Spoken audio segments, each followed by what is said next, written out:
All right, ladies and gentlemen, let us begin. Welcome. I am Will from Ghosthack. As some of you may know, how we all doing? Hope you're having a good Sunday. I'm all set up here. Okay. I will never get used to the amount of windows I have to have open in order to properly stream. I have the YouTube window sitting there on my laptop. I have FL Studio on most of my main monitor. Then there's XSplit, and then I have chat, and then I have volumes. I got all kinds of stuff going on. Hey, this one, what it is, surprisingly enough, it is me once again, your favorite Will from Ghosthack. I was a little scared before the stream started because I was having serious trouble because I started FL Studio and everything was popping.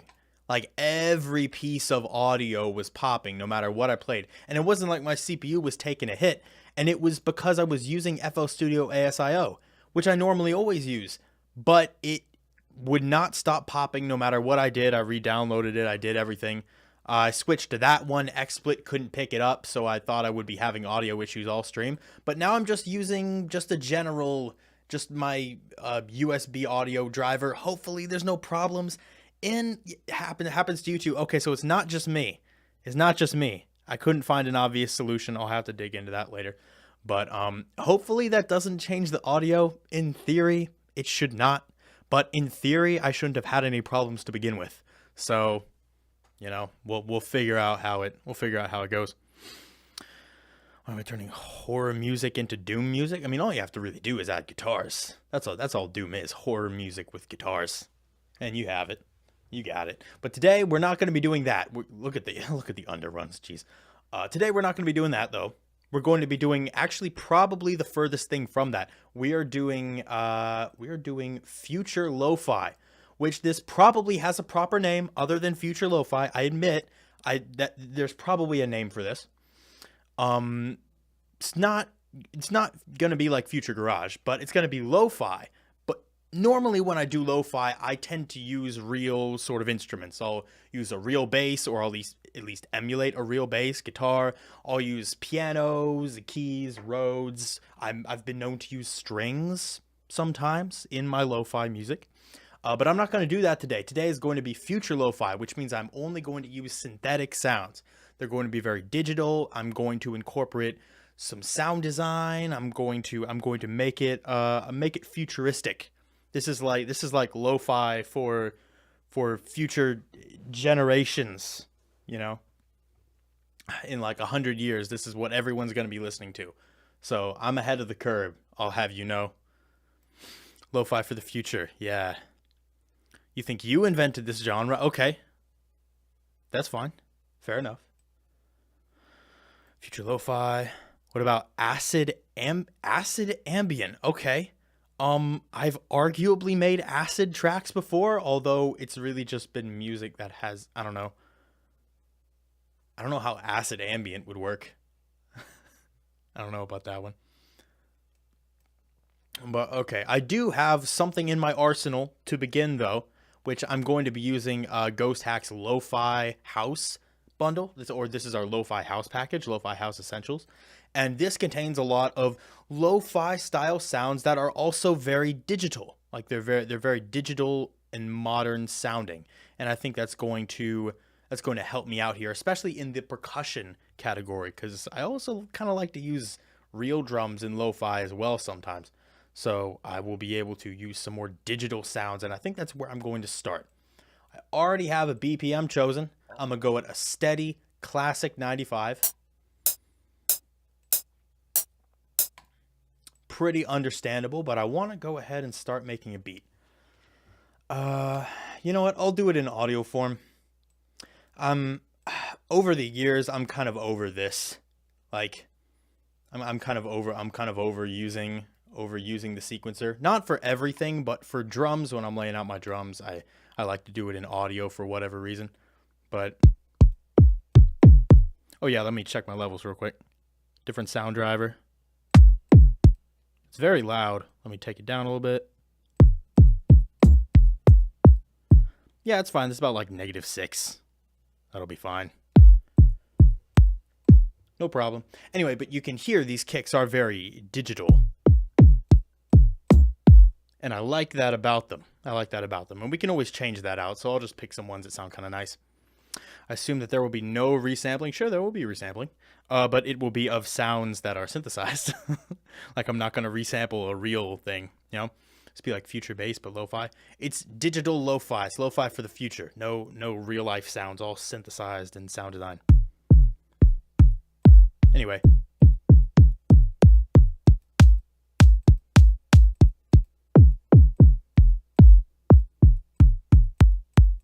Sure, I'll take this one to start. We can change that out later if we want.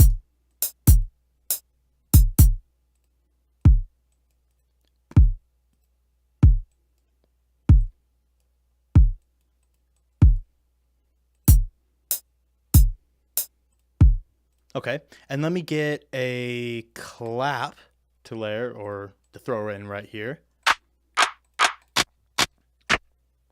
First time making lo-fi live. I haven't made it in a while. I like making lo-fi. I really do. It's fire already. I only have a kick. Well, that's a nice clap.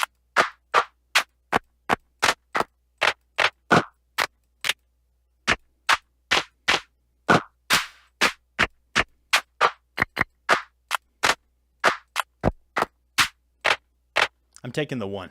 Taking that one. The only problem is it's not very snappy, so maybe I can layer a snare or a percussion. Might be a little fast. Maybe it's a little fast. I'll take it down to 90.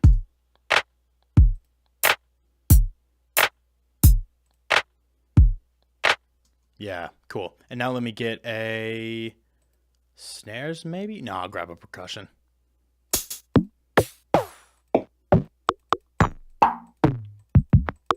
It's finished.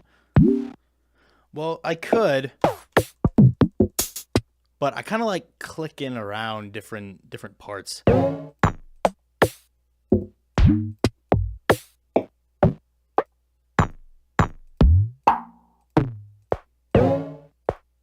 want something snappy.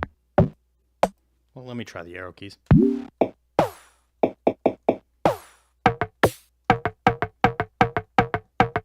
I like that. I'll just trim off the second hit.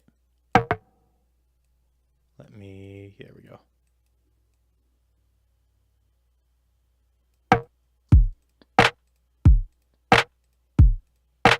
Not quite. Closer.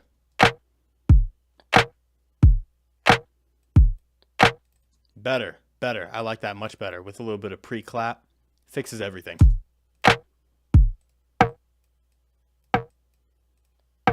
I could also get fancy and throw a frequency shifter. Ooh, already.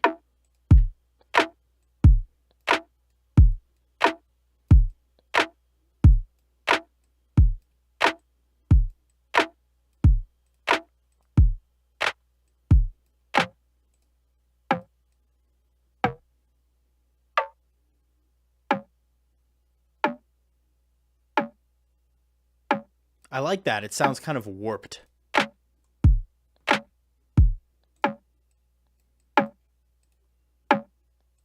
Let me EQ it. This is the clap. This is not the right channel. Okay, there we go. There we are.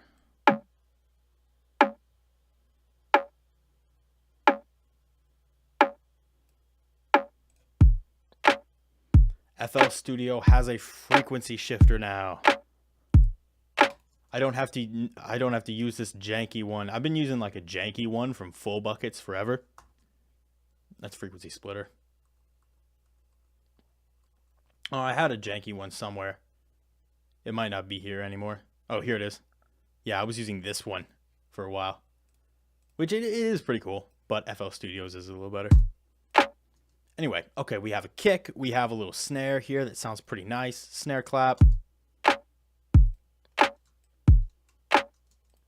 And then I don't think I want to add like hi-hats and stuff quite yet because I don't know if I want this to have swing. I don't know if that's what I want from this, but I did have an idea kind of playing through in my head before the stream. I was listening to stuff before the stream. Was getting inspired. If you aren't using the sequencer to make drum beats, you are designed to be an Ableton producer. No, it's just not true. That's the thing. I like Ableton a lot. I actually really do. Like, I have used Ableton plenty of times. I had it on this computer for a while. I used it when I was taking audio tech classes, and it's very, very nice. I just, there's something about FL's UI. It's just so elegant. I get into the zone. It's hard for me to get into the zone with Ableton. I don't know. It's like Adobe Premiere. Like, it's hard for me to get in rhythm. So I think what I want to do, I want to start out, I want to do something melodic, obviously, because this is a very melodic genre of music. I'm going to start out making a little progression of notes. I don't even necessarily think they're going to be chords yet. I'll start off with just a reverb sine wave.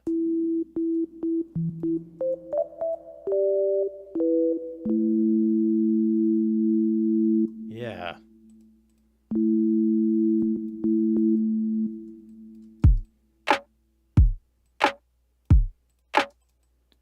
And what I want to do, I want to create a pattern, like a chord progression, that can carry on throughout this track.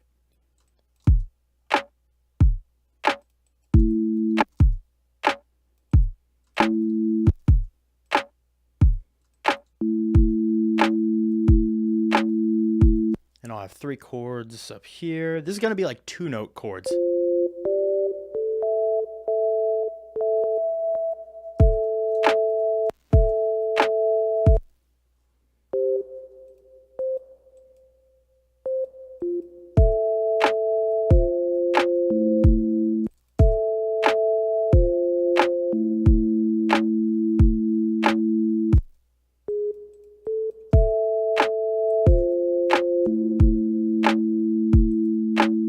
Might be a little bit high up there, but we'll figure it out.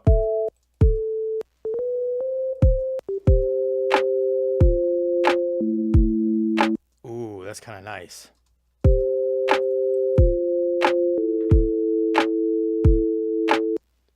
Okay, we'll switch these.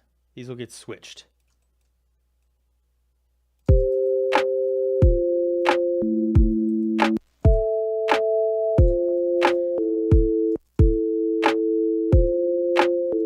Oh, those two are the same. I didn't realize that.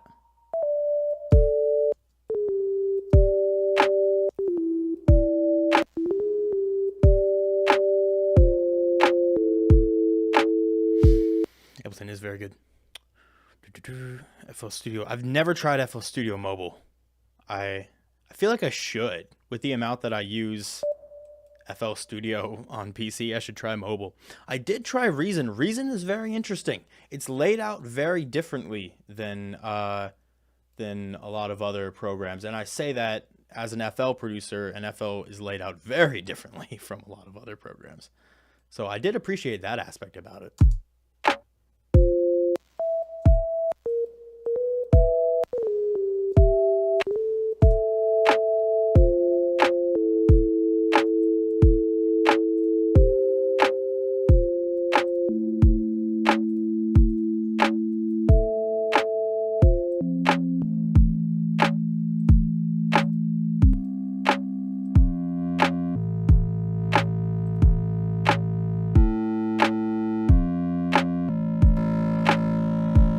Too heavy.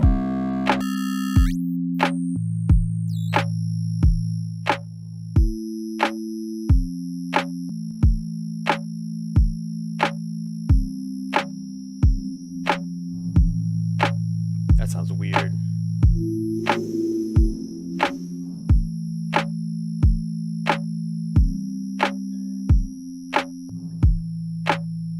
I almost feel like this should have some more stereo.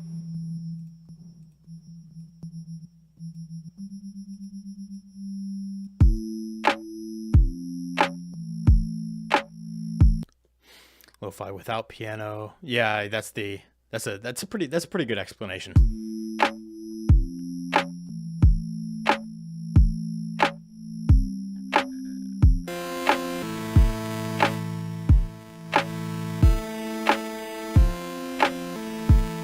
as broken as that sounds, I kind of like that.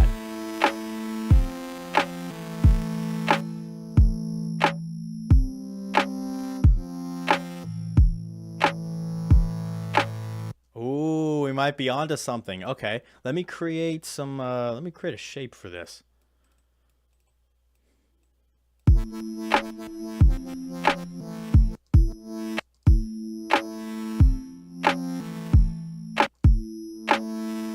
We'll have to up this grid size. Why is Serum so small? Enlarge, I command you. Did I not just, okay, there we go. Serum's a little slow. Takes a minute, but she gets there.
Okay, so now we have a little more of a groove going on here.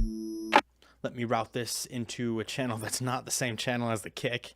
You know what? I say this every stream. Is that I'm going to be organized this time. I'm going to label my stuff. But today, I'm actually going to make a conscious effort to do that. This will be the clap. And if it's boring, me labeling tracks, I'm sorry. I'm going to stay labeled this time. This is a perk. I will have many others.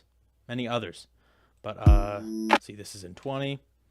So these will be the chords, I guess. They're not really chords. It's just two notes. Does it still make it a chord if it's just two notes? Is it a two-note chord? Need a masterclass on Serum. Ooh. That would be pretty cool. I feel like I could do a Serum masterclass. That'd be fun. Maybe a video series or something. I don't know. One reason I'd buy Serum is due to there not being a lot more sound design tutorials. There are a lot more sound design tutorials on Serum. Vital needs. Yeah, that's something I've noticed with Vital, is that it does take up a surprising amount of CPU. A surprising amount. I mean, Serum's no walk in the park either. Let me pick a different saw wave. There's a saw wave in here that I like. Yeah, this one. It's a little warmer. It sounds a little more analog.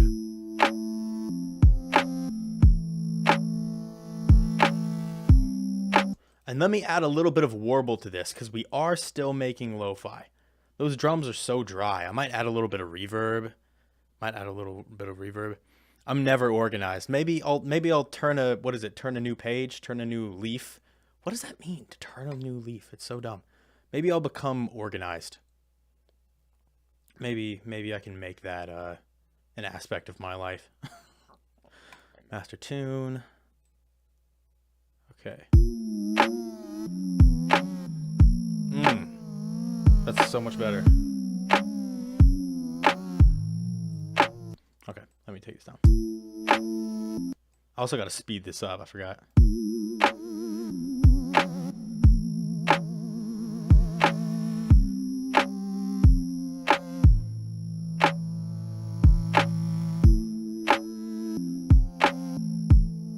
Yeah, it's subtle. Okay. High frequencies are ringing my ears out, though.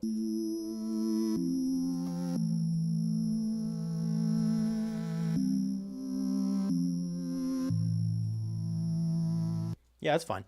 There a little bit of reverb on this? Yeah. Dash a chorus. Make it spacier. This is kind of space music. Think of it like space lo-fi. which means that I should probably create a bass. Oh, I had a really good idea of what I could do for a bass for this one. I could make like the world's most subtle neuro bass in the background. So it's mostly sub and just a little bit of like wishy-washy, kind of Cohen sound sort of style. Just a little bit of wishy-washy bass coming up, bubbling up from the surface. And that'll be real nice. 1.5 the amount of CPU. Is that true? Man. Serum the worth. Oh yeah, serum does cost a bit of money. Vital's free. That's the fun part about it. Delay on chat almost 20 seconds. Yikes. Well, I think the max delay is like 40 seconds, and I always thought the average was 30 seconds. So 20 seconds is not the worst. But I'm not always super quick at reading the chat anyway, so it might be for the better. But yeah, that's what I wanted to do for the bass. If I just create a super, super subtle neuro bass. Just something nice and easy. Actually, if I'm doing something neuro-y, I should do Harmer. Harmer's so much cleaner for this stuff. So much cleaner.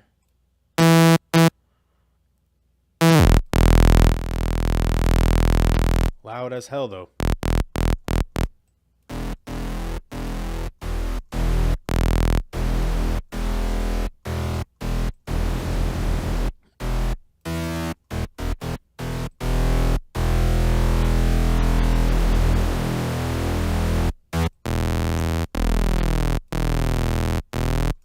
Listen to that difference.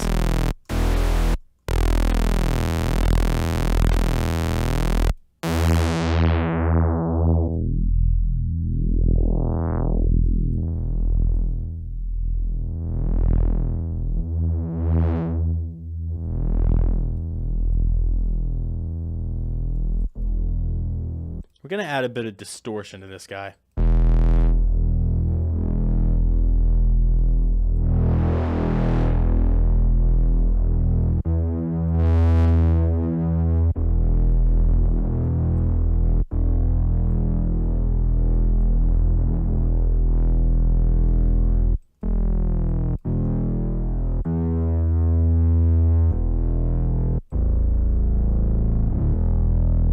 See, I think that could just be really nice if we add a little bit of that washy texture. I'll make a separate sub. You don't have to worry about the sub being messy. Let's add a little bit of prism. That sounds horrible. Let's fix it up. Do that in the harmonic prism.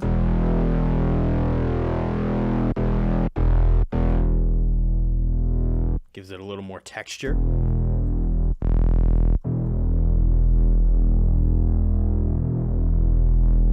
Let me get the phaser going. I like the phaser.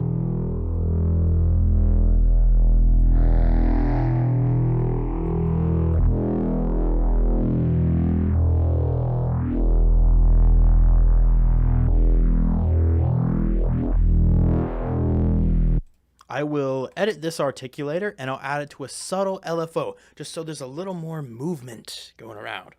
A little more movement. Do you know what's going on with the bitrate? Am I having bitrate issues? Like, are you talking about in the video or is there like audio? Boost my mic. Okay, my mic's quiet. I can turn myself up a little bit here.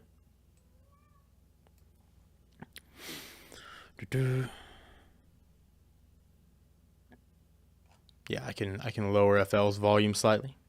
Again, I had to change a lot of the settings pre-stream because I was having a lot of trouble with FL Studio ASIO.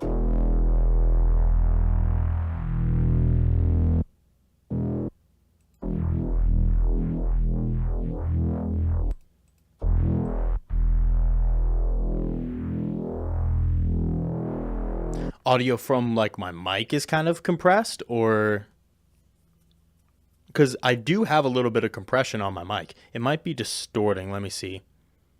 Actually, no. See, here's the little compressor that I have going. It doesn't look like it's active. If I go, ooh, yeah, it's not active. It's not activating. I don't know. So there is a compressor technically, but it doesn't seem to be operating. I can cut that off and Oh wait, it's actually giving me an output gain, output boost. So let me just throw up these milliseconds. The release time is fine. Maybe that'll help. I don't know. YouTube does compress. They are a fan of the compression.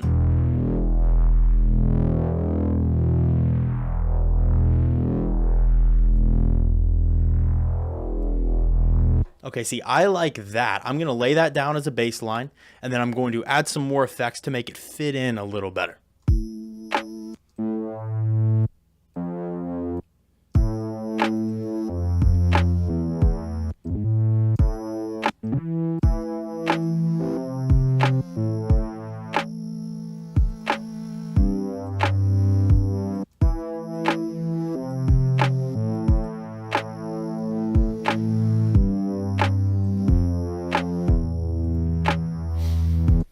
Was that plugin from Unison? I don't remember that one. I think I know what you're talking about. I think I do.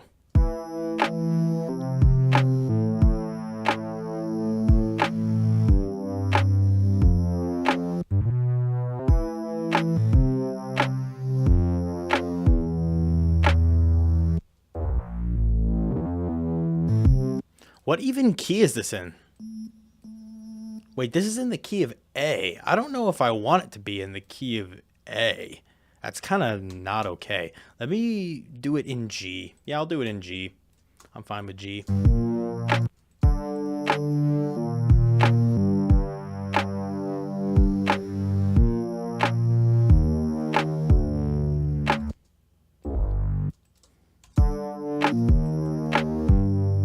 I actually was using OBS for a while, but I had an infinite amount of problems with that. It didn't seem like no one else seemed to have any of the problems that I was having, and I had no idea what to do, and I was at the end of my rope, so I got XSplit.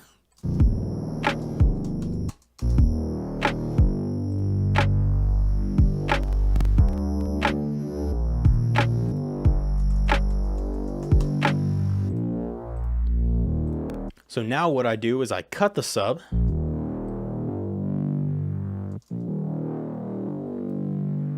Because I'm going to add a sub of my own. And now I can add some effects, like a little bit of disperser.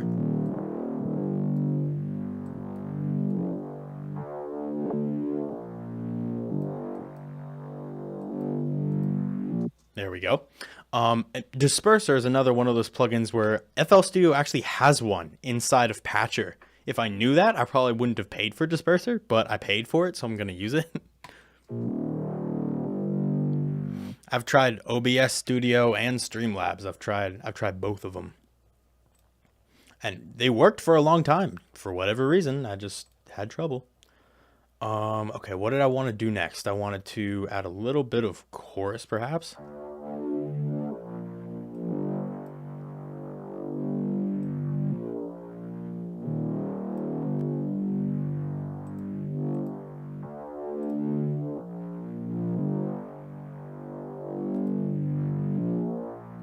No, not quite. Not quite.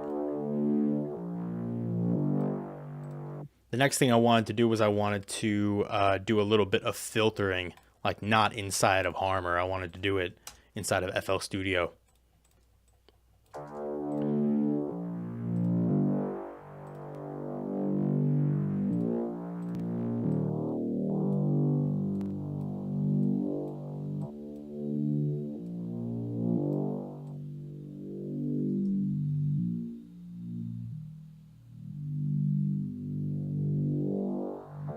That's what I wanted to happen. Just it bubbles up from the surface. So I will create an automation clip. This is very subtle stuff that I'm doing right now.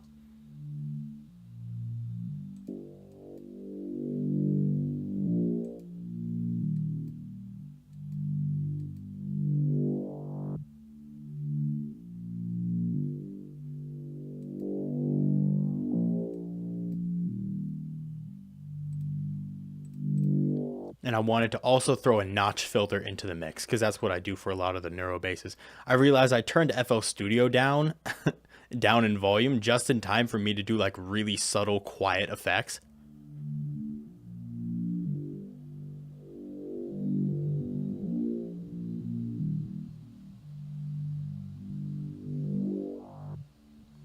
So I just want to move that around a little bit. You can barely hear it, so it doesn't really, it won't sound like it's doing very much, honestly. It is, it's just very muted.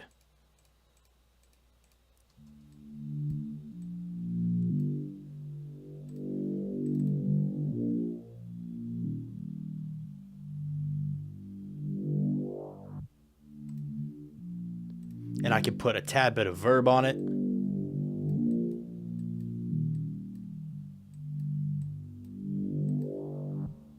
It's actually a decent amount of verb. But we're cutting the sub, so it's not really a problem.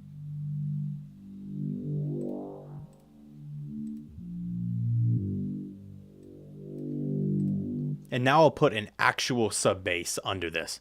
And this will layer with everything else.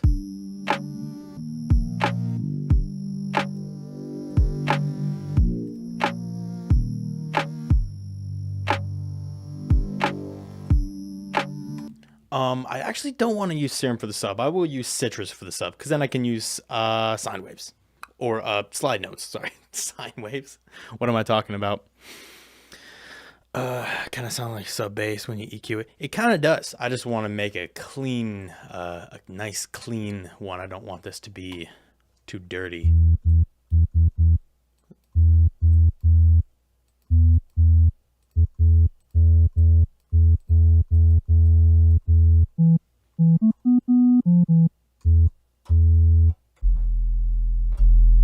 That's a nice clean sub. I might add a little bit of saturation on it, but for the most part, I'd like to leave it pretty clean.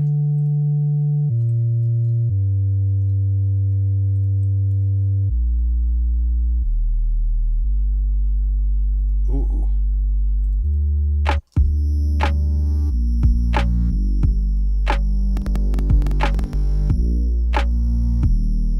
Lots of bass. We're getting real bassy.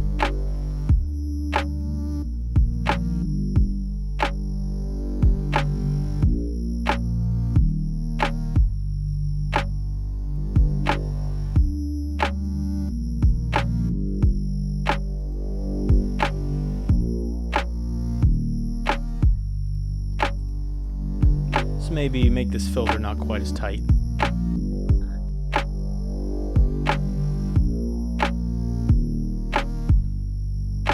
And now I have to create a sidechain so we can get a little bit of pump action, especially on this kick. Because the kick is good, but it just gets drowned out by the rest of the basses. So let me take channel 50, I guess. Doesn't really matter. And throw together this sidechain.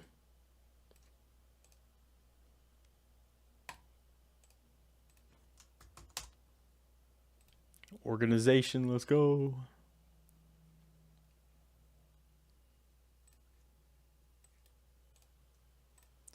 And create the automation clip. I wonder when I'll stop saying sidechaining and I'll just call it ducking.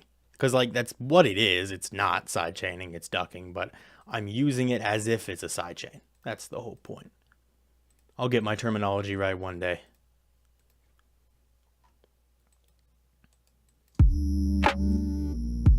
Oh, I don't want to sidechain to the snare. That's a terrible idea.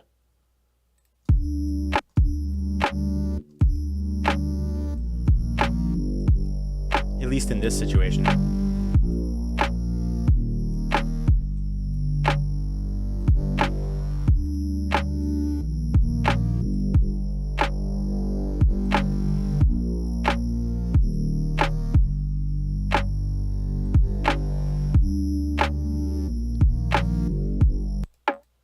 Let me add a little bit of verb to this.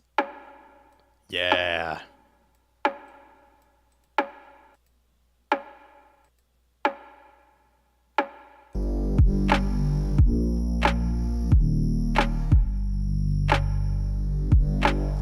That's it. That's it. Let me take the first snares or the first bits of clap and let's shorten them a little bit.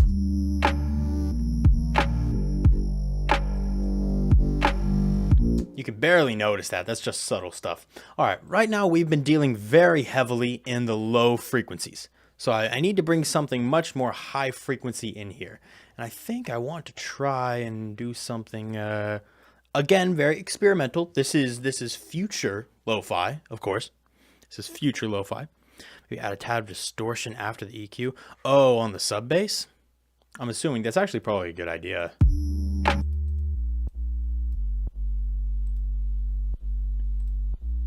Oh, also. Actually, looking at the time that was posted, you're probably not talking about the sub bass. But I'll soft clip it a little bit anyway. Although you're like, no, you're not. You're fine. We're just getting this thing going. What's the damp knob? That controls how quickly the high frequencies are dampened in the reverb. So, like, you have a high cut, which is, of course, says whether the high frequencies are getting reverberated.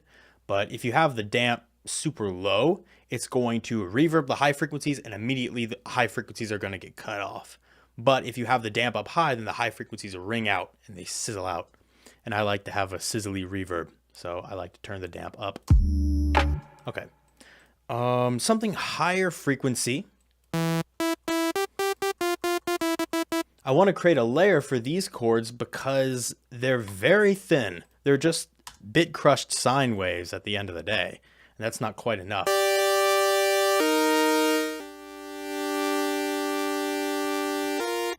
So I have an idea. I will actually go into the massive wavetables, because you can find downloads for the massive wavetables online. And I'm going to go into, which one was it? It was a really interesting one that was kind of crazy. Carbon. There it is. This wavetable was weird. Always has been.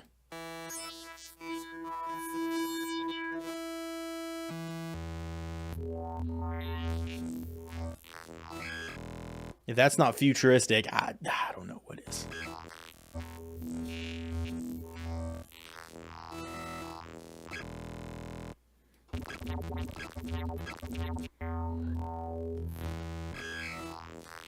Or just use massive. No, I'm not going to use massive.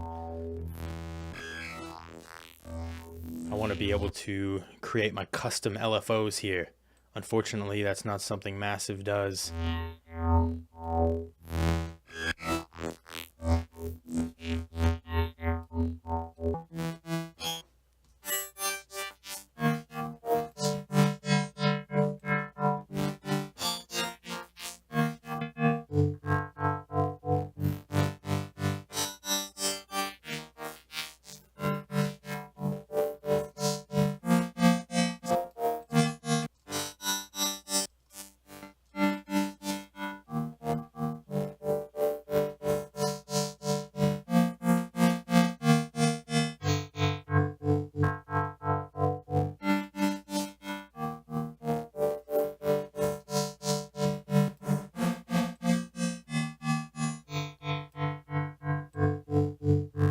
Okay, here's what I'm gonna do. I wish I could duplicate. Can I copy this? Is there a way I can copy to part B?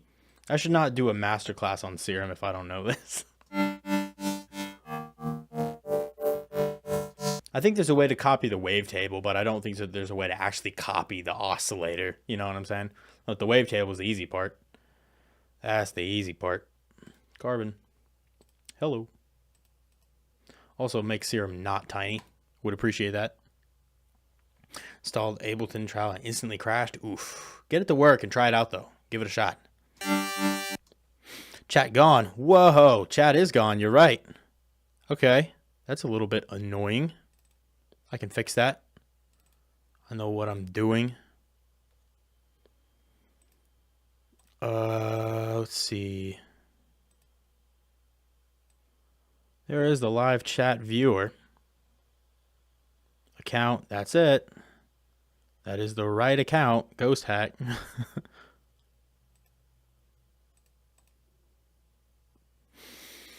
Ableton Lite is where it's at. I've never tried Ableton. I've never tried it. Yeah, now how has that happened? How is that live chat just dipped on me? It was doing just fine. Nothing's changed. I haven't either. I like to think I kind of made it up, but I'm sure there's a proper name for it. Let me fix this chat issue because that's a little bit annoying. That's a little bit annoying. I'm just going to add a new source and just make it another live chat viewer. Okay. Authorized to... What do you mean it's not connected to YouTube? That doesn't make any sense. Okay.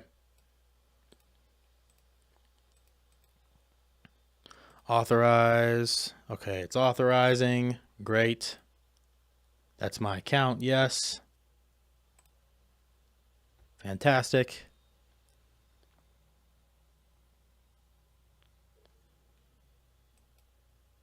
Refresh.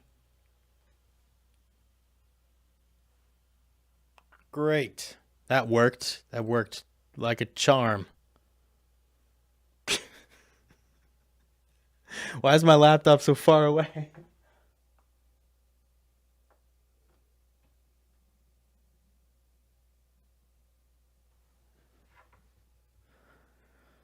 Live chat viewer. Live chat. Neither of the live chat viewers work. Great. That's fantastic. Logging in. Choose the account. Ghosthack. Station with Google successful. You may now close this window and return to the app. Yay. It's successful. It says it's successful. And I refresh and it doesn't work. Don't you love it? Isn't it great? Isn't this fantastic? Here is a question. Here is a question. It'd be great if there was a way to have this just stay right there. But I don't think so. Okay. Well, according to both Google and XSplit, these live chats are connected. They are indeed connected to this chat. However, you're not seeing anything because nothing's showing up. So that's fantastic. I love it when that happens midstream. So let me do what I have done before in the past. I'll fix it next stream. But until then, I get to look at the... You guys get to see the same chat I do. The return of the sidebar YouTube chat. Let's see. Now I'd like to zoom a little bit. Larger. There we go. Show us the stream. Yeah. Let me just show you guys the stream key real quick. That'll work out in my favor. Want to buy DT770 Pros? I think they're great. I think they're awesome. I've used 770s, 990s before. They're all great. Also super comfortable. The OG chat is back where you can't see like the name of like the very first people because my shoulder is in the way because I don't want to put myself here. You know what I'm saying? Sidebar YouTube chat to Electric Boogaloo.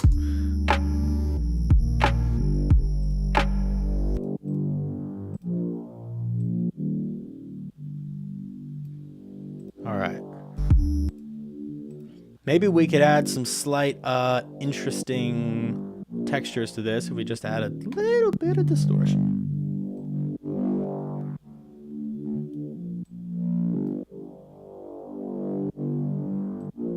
Just mix it in. Just a little bit of fuzziness. Okay, what was I working on? I was working on this. Which is definitely not done yet. Whoa.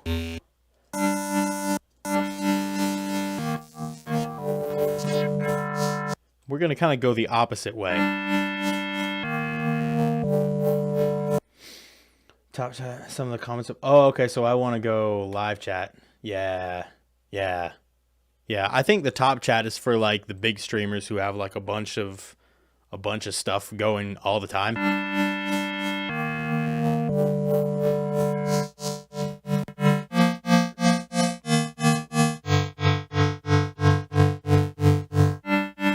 So now if we pan these,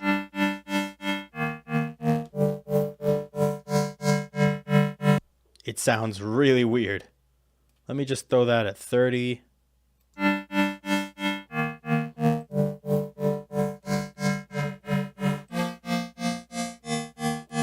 And each with two voices of unison. That's kind of cool.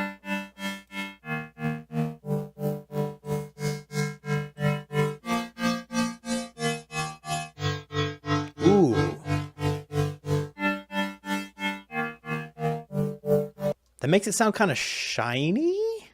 Does that make sense? Make it in Patcher. Oh, I should make something in Patcher. That would be fun.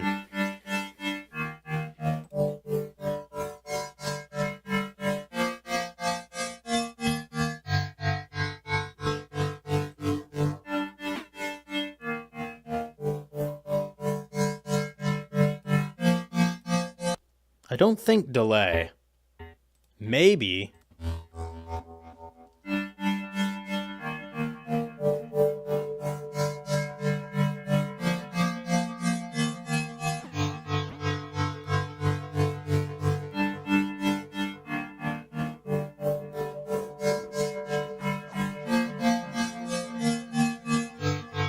That sounds pretty good, actually.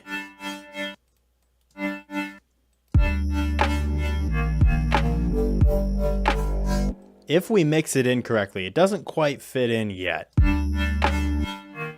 A, because it's super loud. And it needs to be compressed. And EQ'd. There's a lot we need to do to this sound. I just want the glassy, kind of mid-range top end. No, my YouTube's German because this is the Ghosthack account. And Ghosthack is a German company.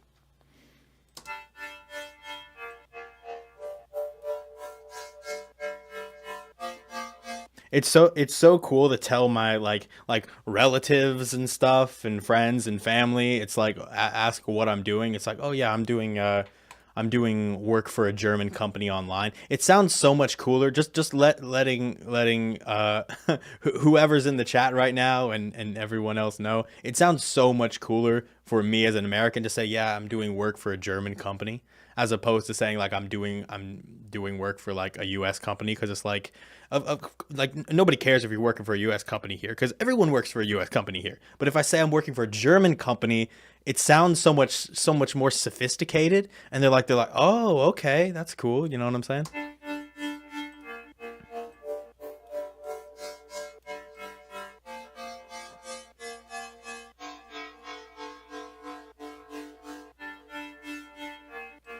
Here I am using the limiter as a compressor for some reason.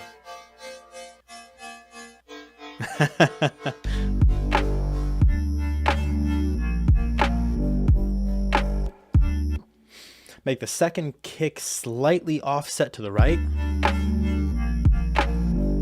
Or you want it to be like just a little lazy.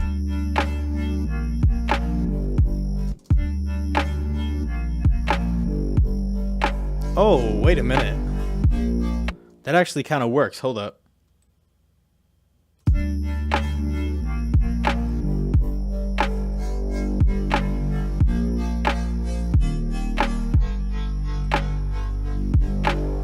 I don't think it would work if I just did that. No. It has to be just a little bit sloppy.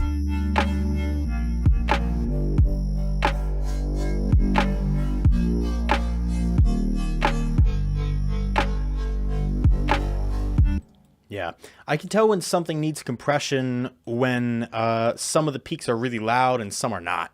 So you can kind of see, like, some of the peaks don't get compressed much right there, and some get compressed a lot. That's because one's really loud and one's kind of quiet. So I wanna even those out a little bit. Okay, let me add a little more unison to this sound because it sounds good, but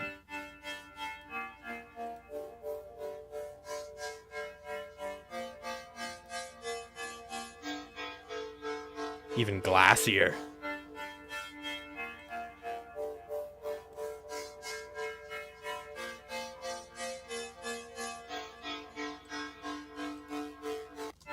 This is like space lo-fi.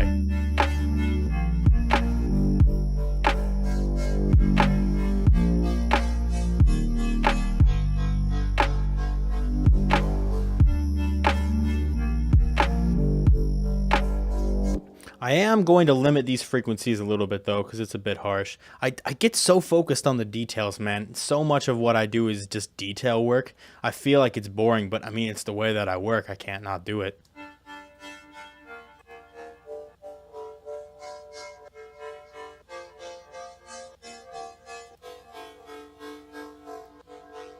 Chat plugin died. RIP for the chat plugin. It'll be back next stream. I'll figure it out.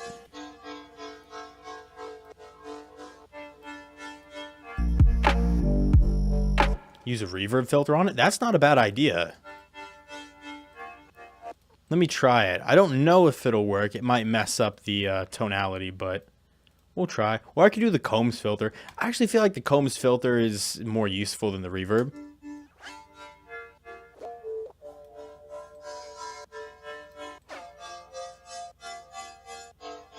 Ooh.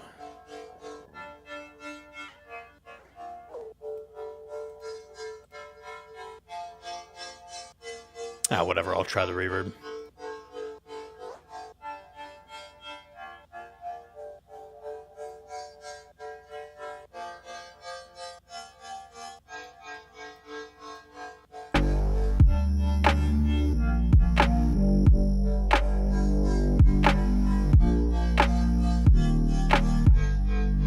There's like a delay in there though, which is kind of cool, but I don't want too much of it.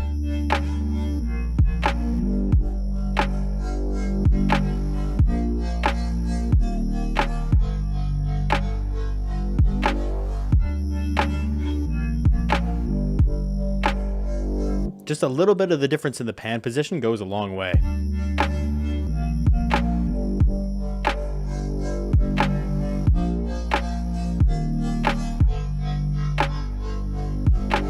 Okay, let me get some percussions in here, and then we can work on like melody and stuff like this. Because right now, this is a lot of like chords and stuff. Like this is a lot of harmony, not really much melody. So we'll work out some more melody after I get some more drums in here. Because now we have something substantial to work with. There's hi-hats.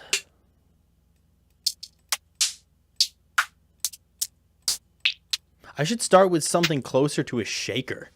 I wonder if...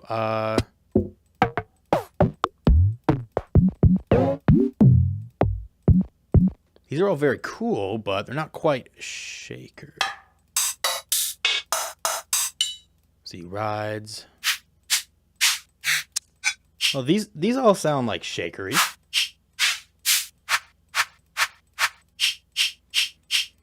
I haven't done like a proper dubstep stream in a while. That's true. That's true.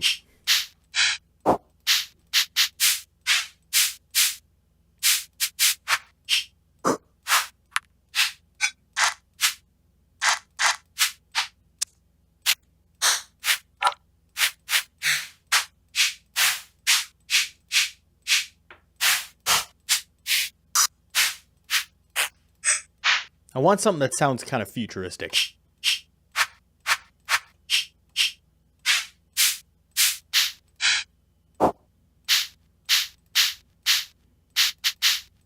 So this one's a little too sharp. Whatever, I'll take space. Space, I think, is actually is fitting here. So I want to create my own shaker loop. So I'll start with this.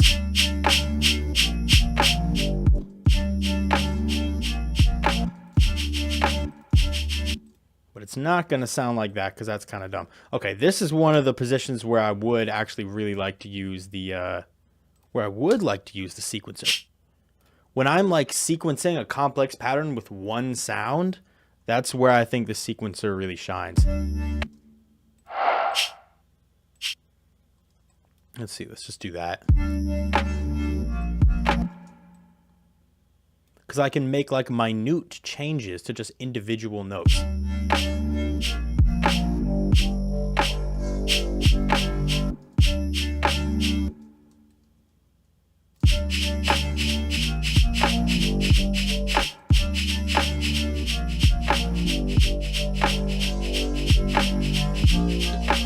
And then they just have to be tight.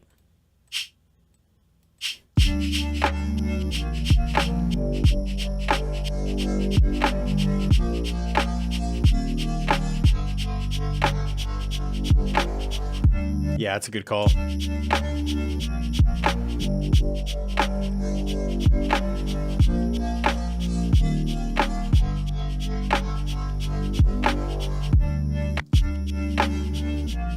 Let me try out some other ones.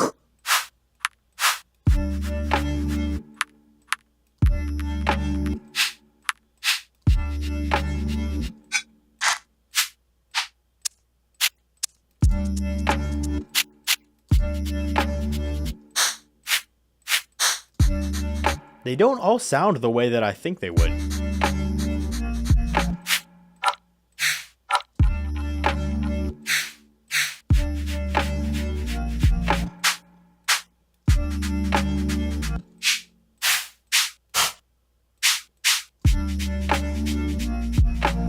This rhythm doesn't fit at all, unfortunately. I wish it did, but it doesn't.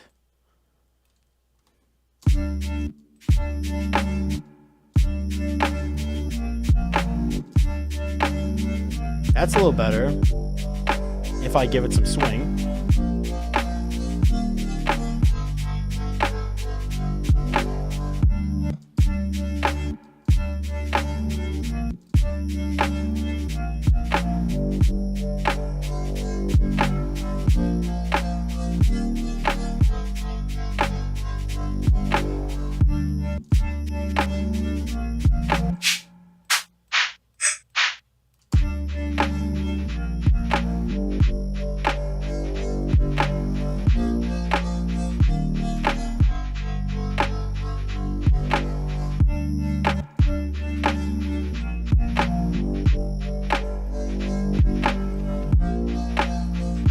I like that better. It's more subtle. And I can sidechain it.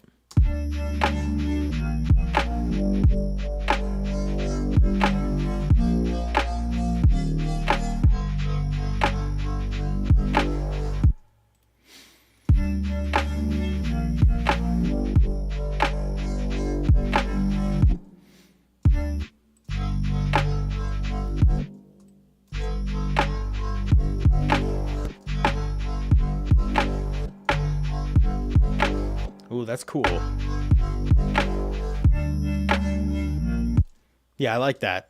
I think that's pretty cool.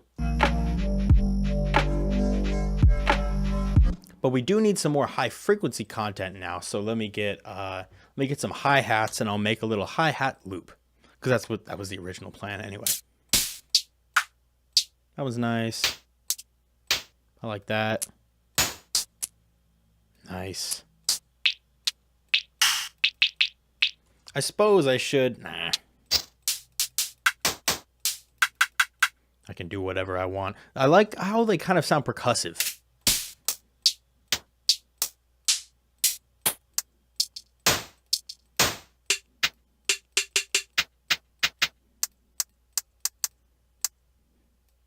So we have... Okay.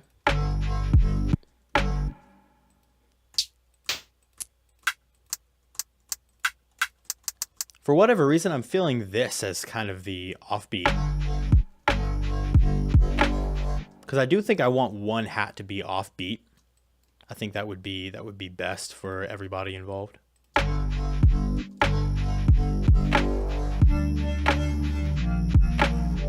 Can I show the chords? I can. I can. Hold up.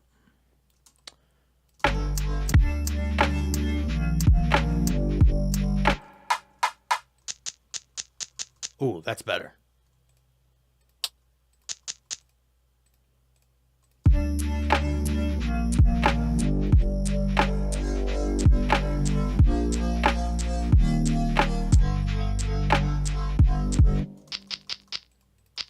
Why is it so low? Okay, there we go.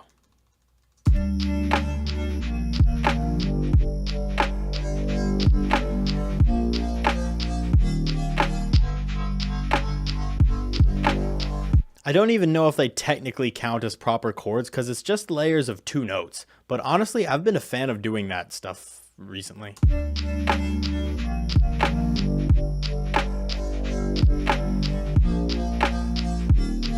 What if I slow it down a little bit more?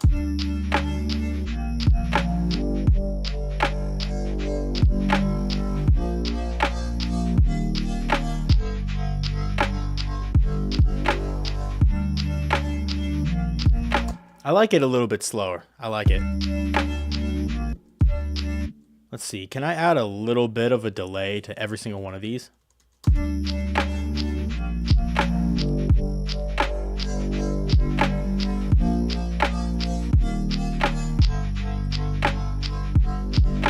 An ARP's a good idea. I just want to lay out these hats first.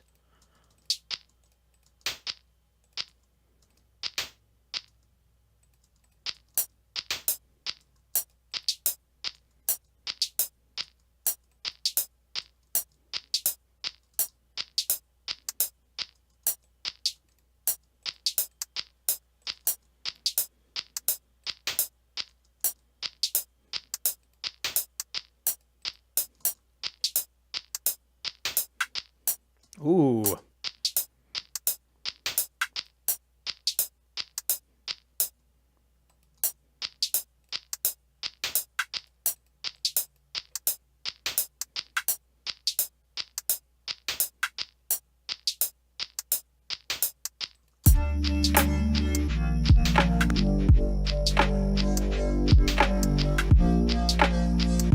It's kind of chaos right now. The beats don't completely line up all the way.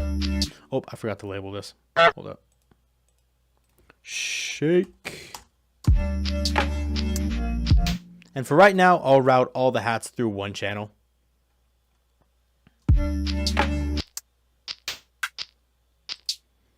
So let me throw isotope vinyl on here.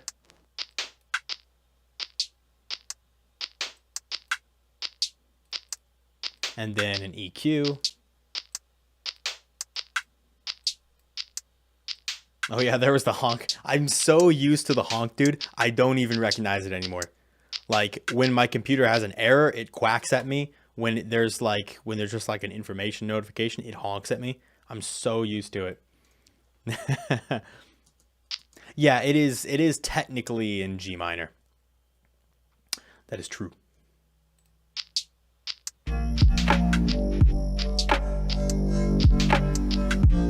Okay, so a little too much swing. I did add the swing manually or like automatically.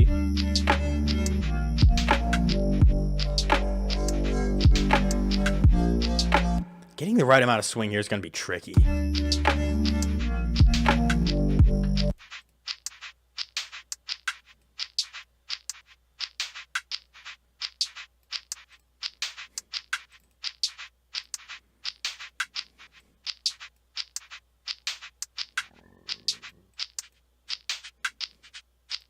Okay. I'm going to throw a little bit of a limiter on this as well, just to keep those transients in check.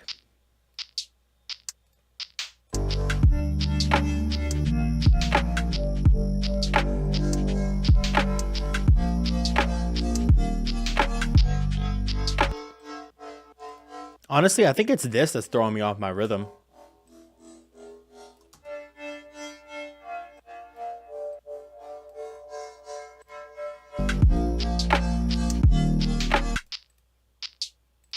Cool. And let me just do a little bit of panning.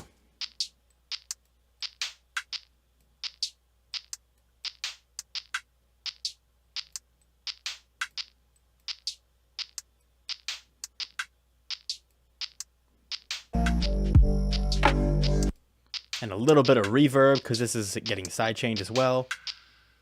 This is a situation where I'll turn the damp up so we get a lot of sizzle.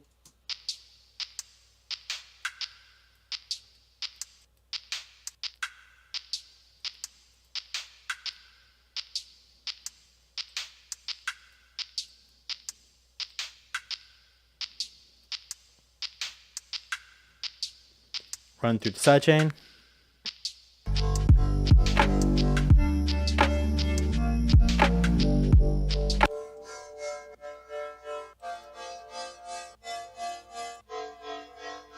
I have an idea for this sound.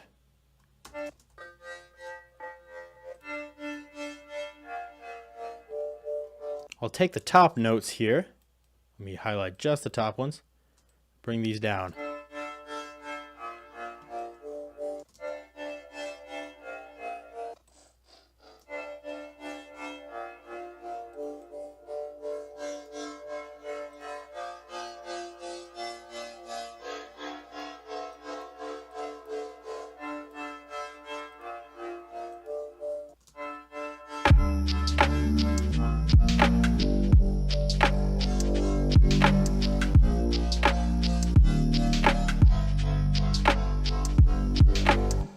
Nice. A little more sizzle on this snare.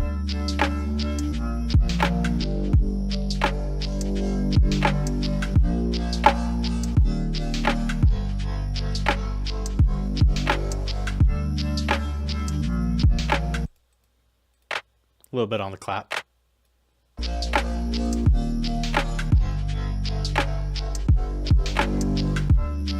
This definitely sounds like future lo-fi, so I think I've nailed it as far as genre goes. I just need to make sure it like is a good song now, you know? Like that's the goal now.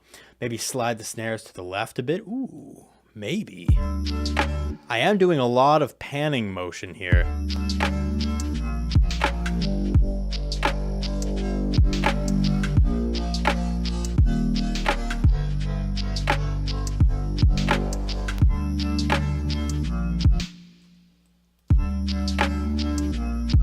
We're going to ignore the fact that I thought you were talking about panning the snare slightly to the left as opposed to moving it to the left on the timeline. We're going to breeze past that. Just pretend that didn't happen.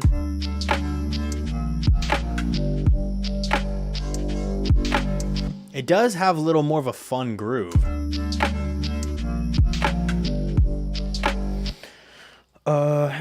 Should I put the limiter on the master track? You can put the limiter on the master track. It depends on what it's doing.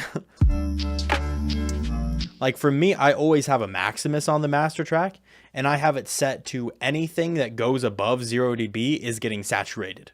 That's what's happening. Now, right now, it's almost nothing.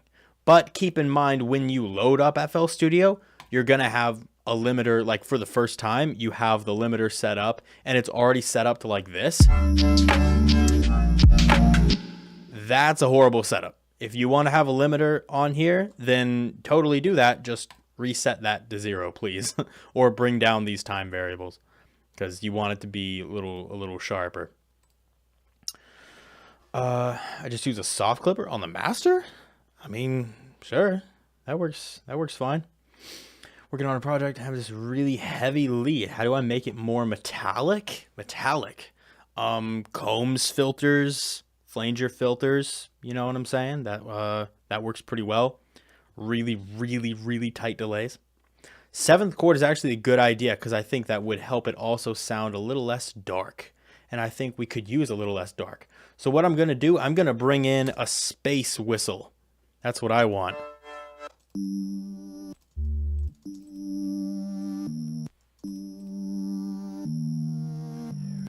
Ooh, I can hear like a wee kind of sound, you know? Or maybe, I think there's a sound like this in Flex.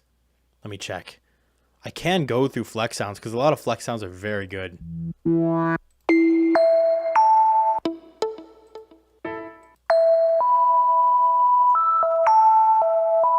Could I get that to slide? Because that would be awesome. Maybe...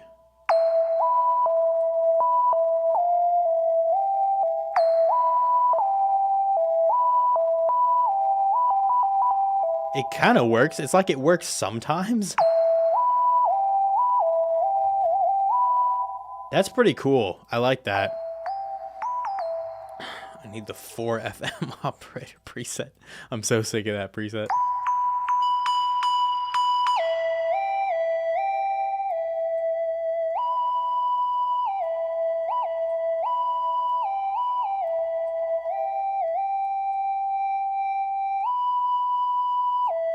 Okay.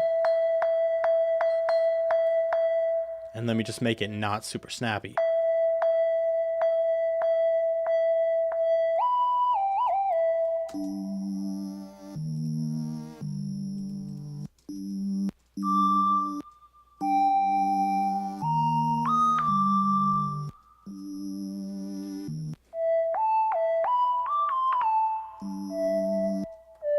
What key am I in? A G? I'm in G, that's right.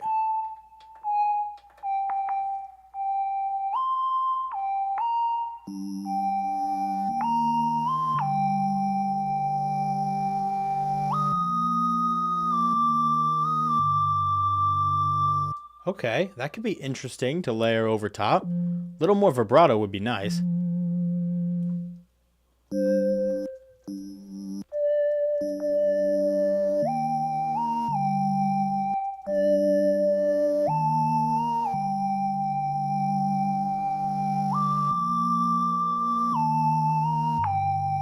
I don't know what I'm playing. I'm just messing around.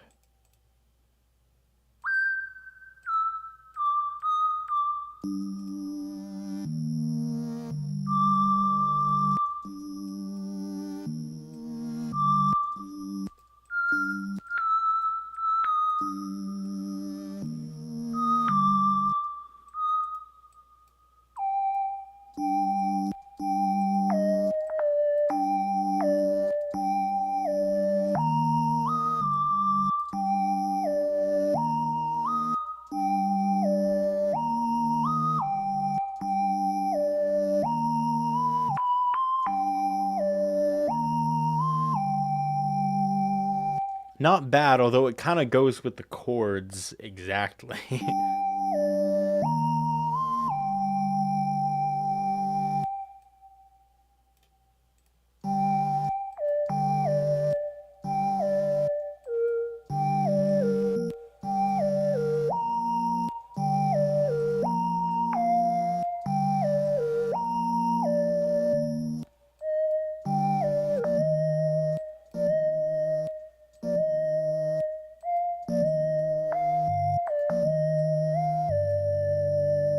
It does sound good, though.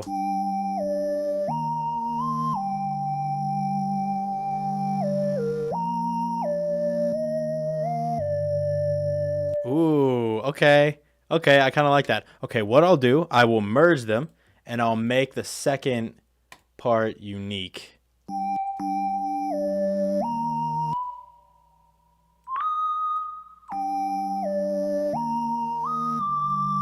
Mm-hmm.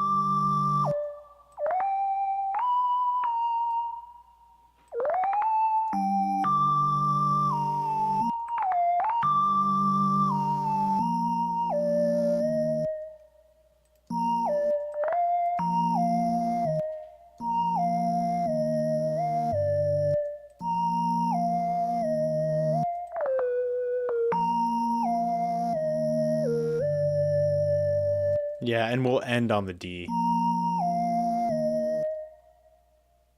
Or maybe we shouldn't. Should we end on G?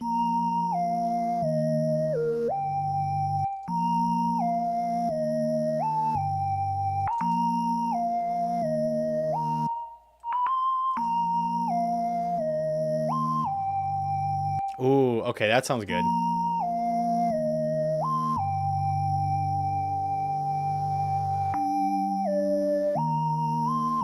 Yeah, because it throws back to the intro. Yeah, that's good. That's good.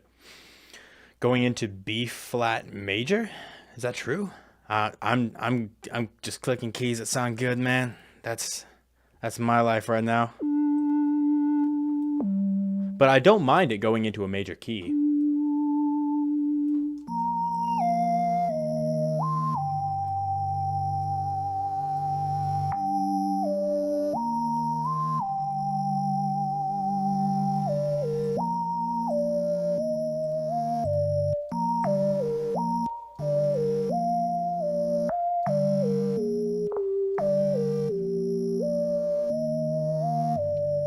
That's nicer, though.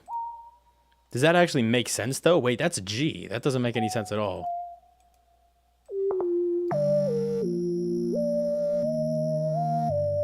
Yeah, that makes more sense.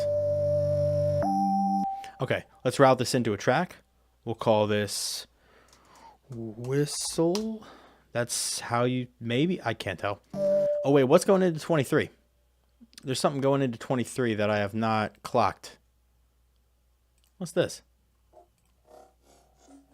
Oh, that's this thing. Okay, this thing's stupid. All right. Stupid. All right, so we have a little whistle sound here. I could add some noise to it, perhaps. Trying to make it sound a little less just like a sine wave with reverb. You know what I'm saying? Trying to figure out what the best thing to add would be.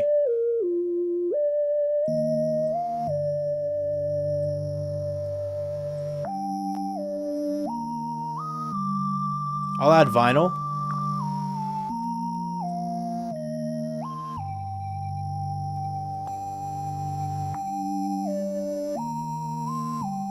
Ooh, that's not bad.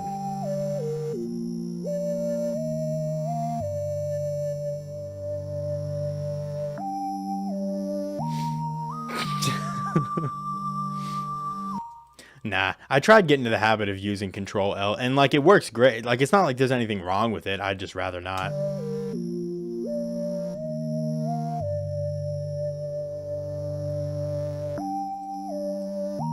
Ooh, I could at halftime.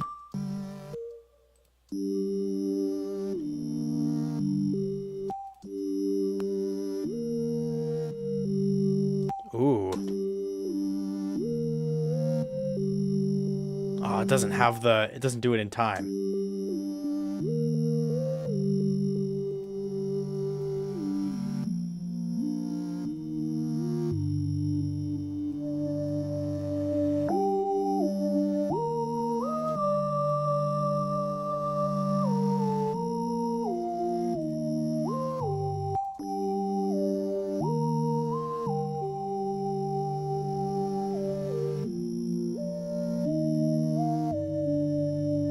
Okay, it's not perfect. Like, there's some of those transitions aren't perfect, but let me hear how it sounds.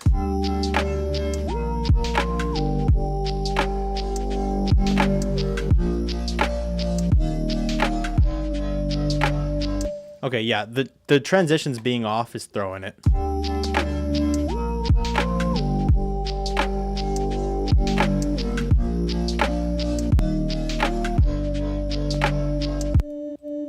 Yeah, I agree. I think that it needs more reverb. For this situation, I'm getting some pop in action. What's going on here? Okay, a little bit of underruns. Because I'm using this, I'm not using an ASIO because I have to use like one of these sound drivers. I have to turn the buffer length up so high.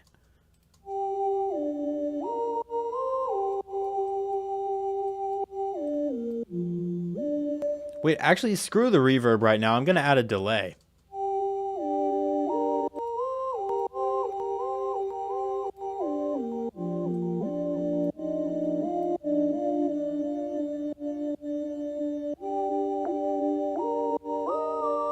Oh, listen to that.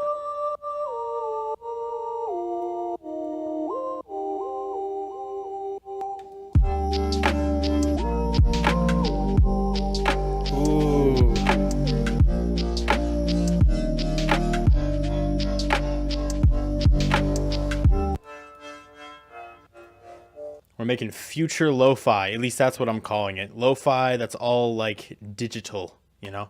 Let me copy this and cut it, throw it in a new pattern. So I stay organized. This is one of the organized streams. I keep coming back to this sound. Because I like it. It's just never quite how I want it.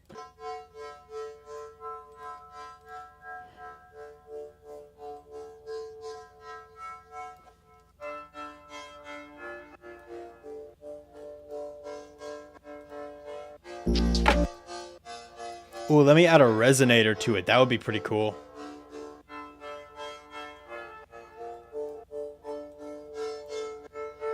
Already, that sounds so awesome.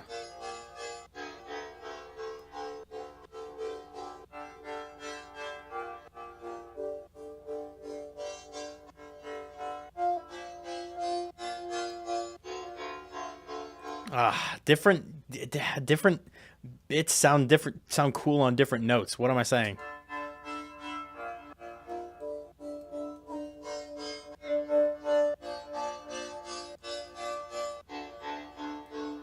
I might just leave it at D.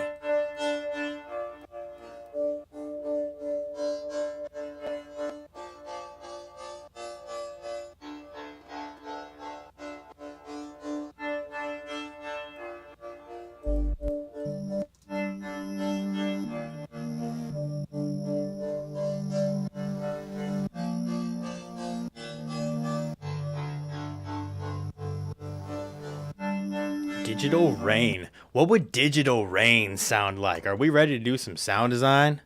Are we ready to make some digital rain? Future lo-fi.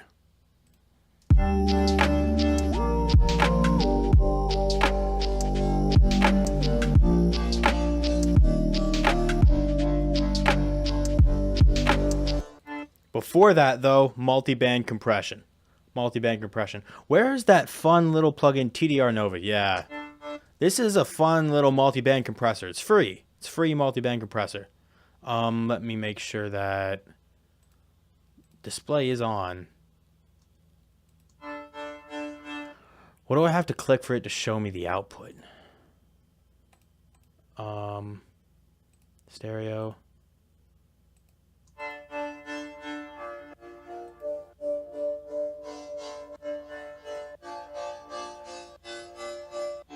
There's a setting you can click where it shows the output, and I've used it so many times, I just forget where it's at. Why is it gone? Yeah, Kilohertz has some great plugins. Great plugins. This one, however... Oh, it's off. Okay. There we go. Why does it default off? I don't know. It should default with the out. But basically, I want to... This is a multi-band compressor, and that's what I'm going to use it for. But I want to do a little mixing. Because if you take a look at this sound... It's kind of living in the 1K, 500 hertz, and everywhere between 500 and like 2K. It's kind of living. So I want to take out between like 500 and 2K on this sound. You know, when it gets up really high, I want to take that down.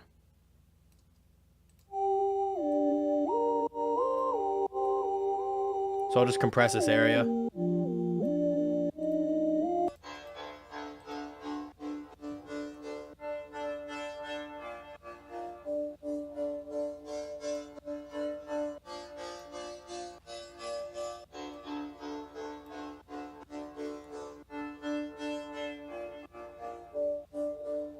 So now it's not going to interfere as much with the other sound.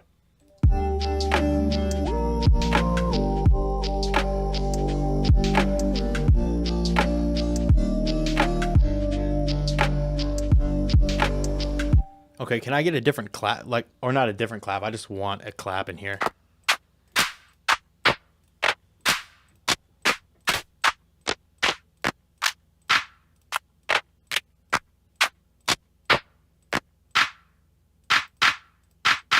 Reason is that I actually want to use this as like an effect right at the beginning.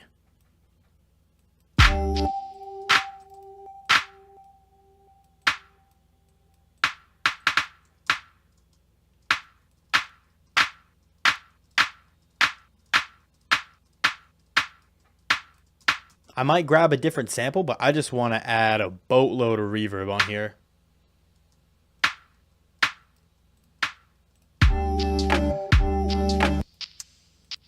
Oh, I forgot to label the hats. I'm trying my best to stay organized. It sounds a little bit garagey, although I think the pace isn't quite there. Use Pro Q3. I don't have Pro Q3. That's why I'm using the free version.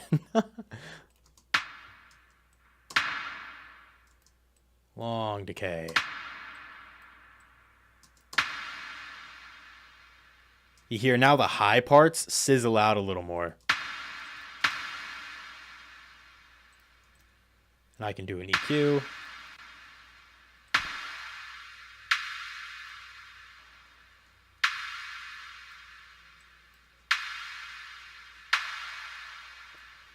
Valhalla Supermassive. I do not.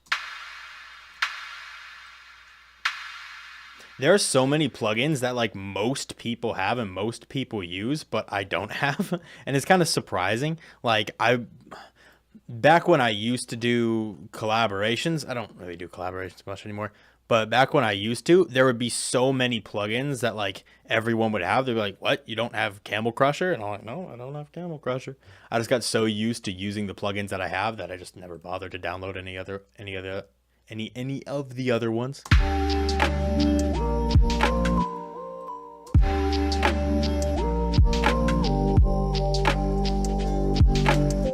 Okay, even though the reverb is huge, it's still not nearly long enough.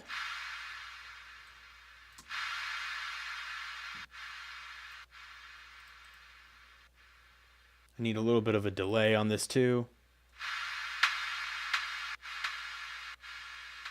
Not that much though.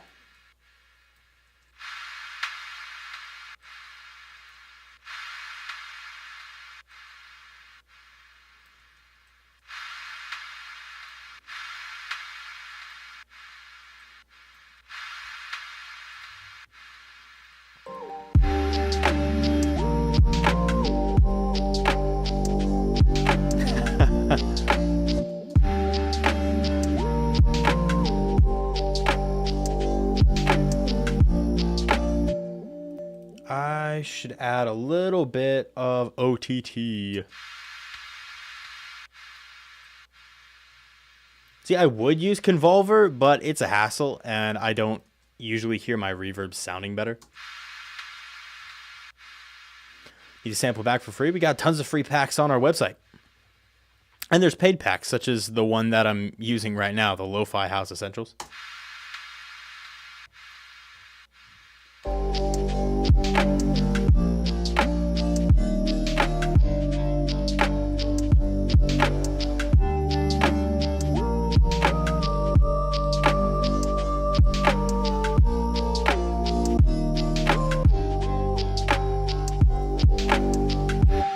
Okay, now someone said ARP, and I thought that was a good idea, but the problem is I think with swing, that makes it a little hard. I would rather throw in some more chords. I think some chords would be more interesting. Just something really nice and warm, you know, not too complicated.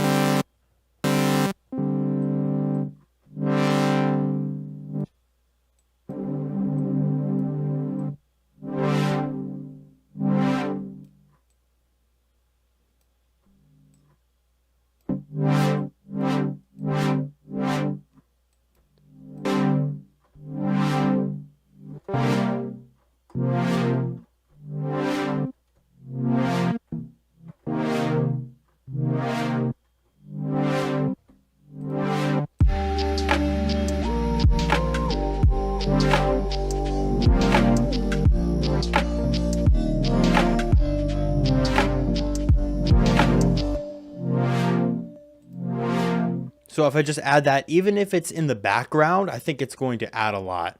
So let me copy these and let's try to create some actual chords that aren't just like 2-note layers.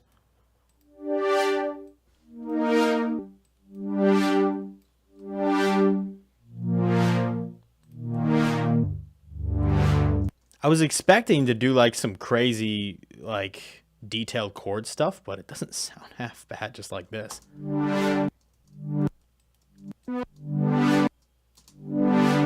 See, that's the thing. Something like that technically would work.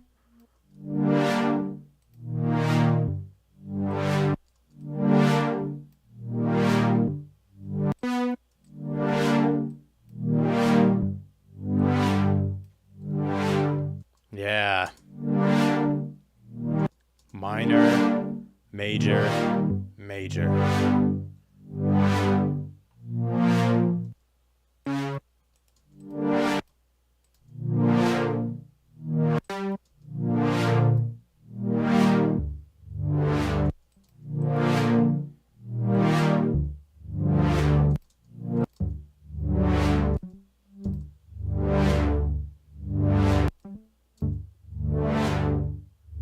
Oh, that's kind of cool.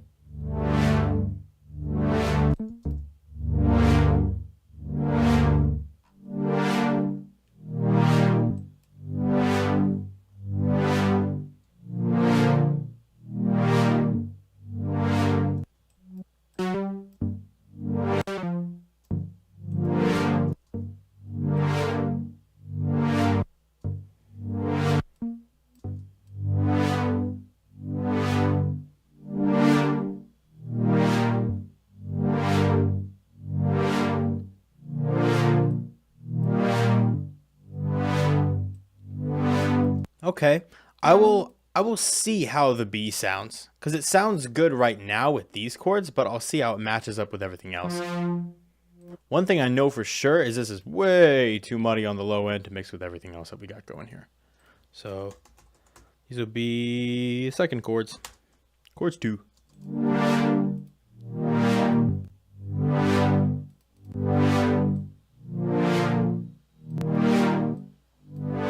I don't want to take away from their warmth, though. That's the issue. I'll add a little bit of vinyl to them.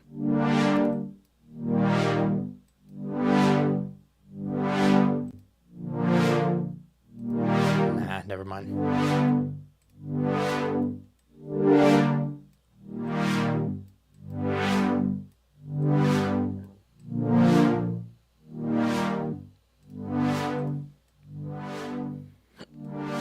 So if I just play these chords with, say,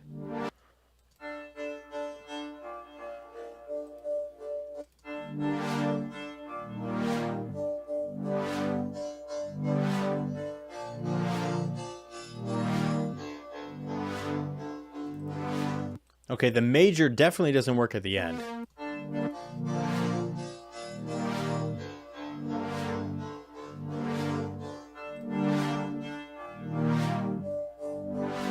It adds a lot of space.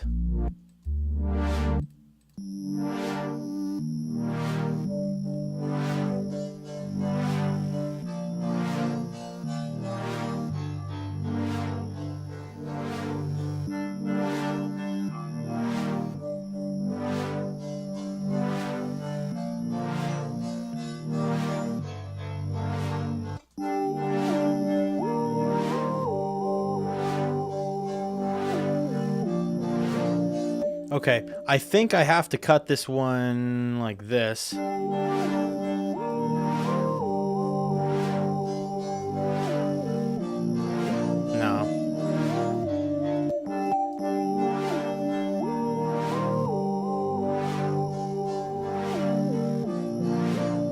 See, here's the thing. I understand that this part right here, might not be perfect, but it sounds better than this. Because that's just constant A sharps all the time.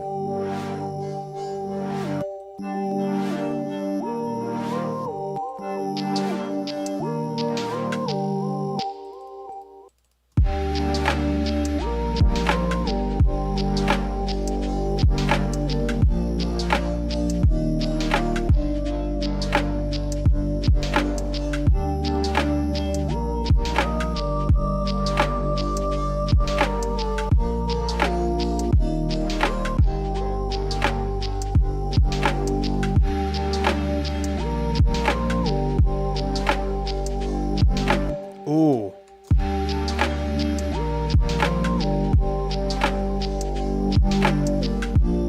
That's not bad.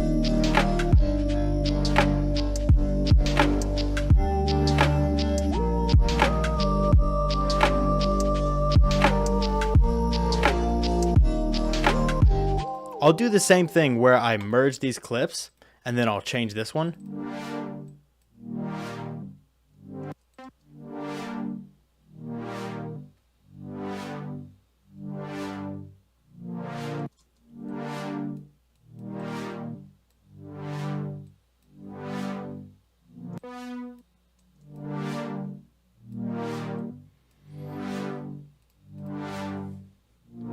So there'll just be one cheeky little major chord in there, just having fun. Add a vocoder on it? I don't know.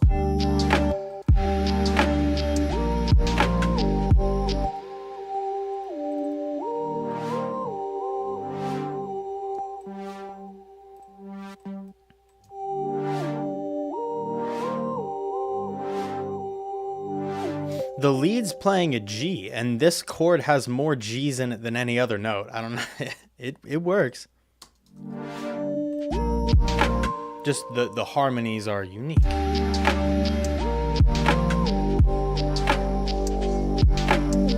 And I also want to turn this down. I want it to be a little more blurry. So let me...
I'll make one last attempt at putting the B. I know you guys don't like the B. I know you guys don't like it, but I'm going to have one last attempt at it. See if I can throw it at the end.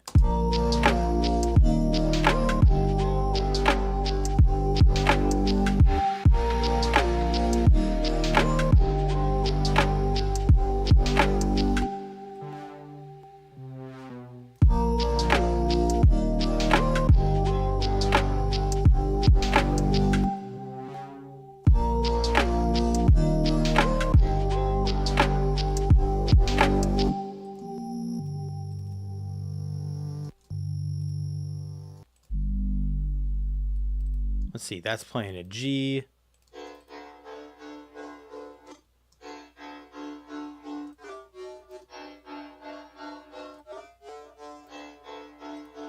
I think the thing keeping the B from sounding good is honestly this right here.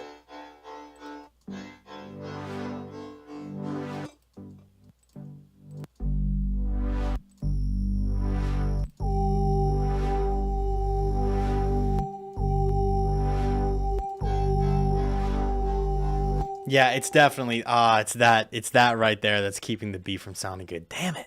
Damn it. Okay, whatever.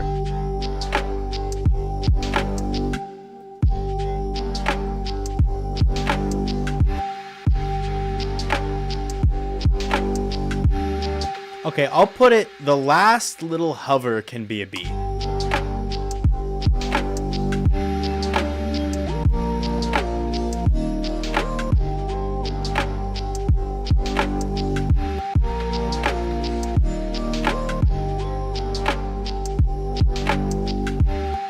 Yeah, and I'll just cut this instrument at the last bit just so there's a last little hint of something major. Because this is lo-fi, I don't want it to be too dark, you know? Like everything I make is dark. Everything I make is dark, and I love dark music, but when I'm doing something like that, I wanna maybe not make it evil all the time. You know what I'm saying?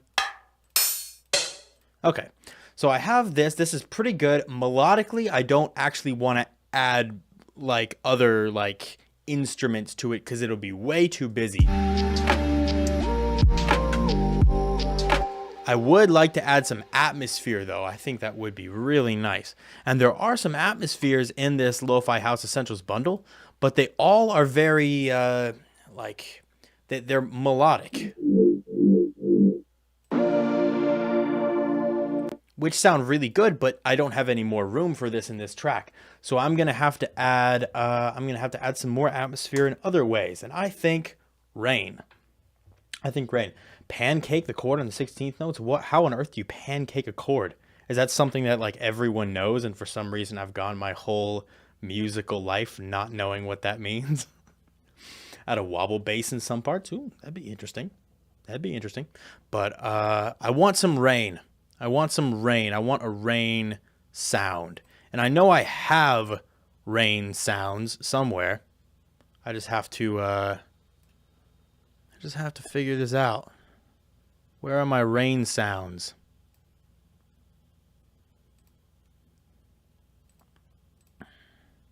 They're here somewhere.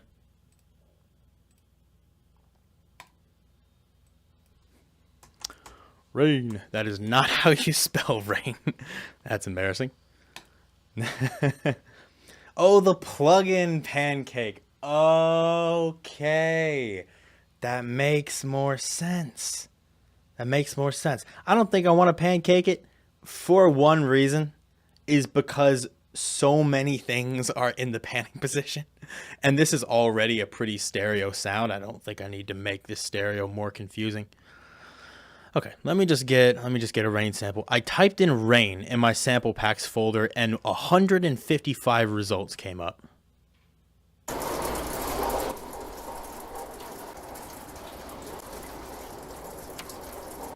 That's cool. It's got some strange resonances.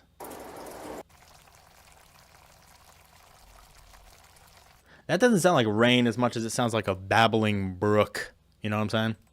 Rain ambience. I think that's a little closer.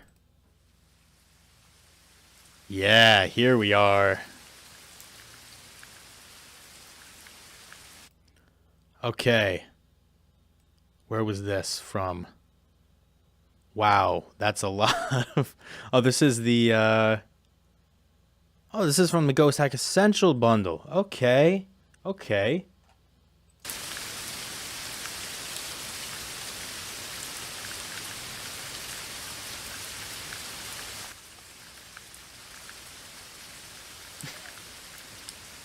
Do that on a live stream. I'll put this here. This makes more sense. Rain.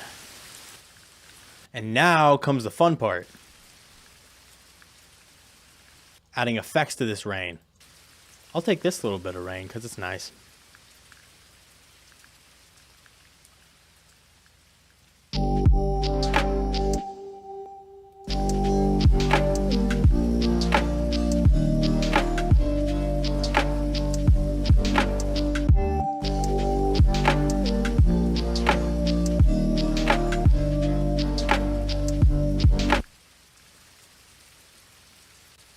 Let's see, I'll have the EQ on there last. What would be something fun I could add?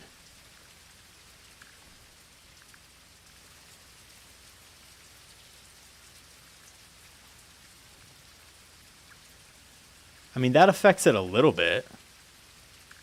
I always think that rain sounds like sizzling bacon. That's how they do it in the movies. They sizzle up bacon in the movies. That's how they make good rain samples. Because in reality, recording rain is really hard. Like, because there's so many different ways you can do it, and it's hard to, and so many different surfaces that you can do it on to get just a raw rain sound. It's easier to just cook up bacon. I could add, what's fun, vocal doubler?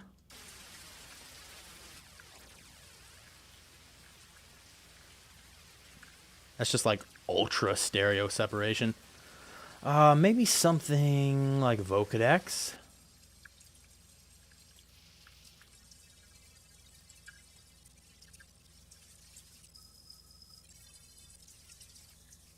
It's a little quiet.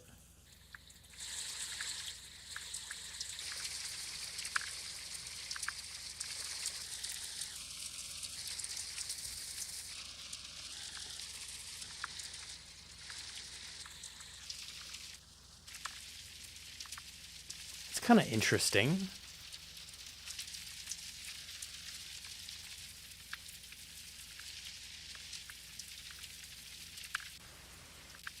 It definitely sounds more sort of futuristic.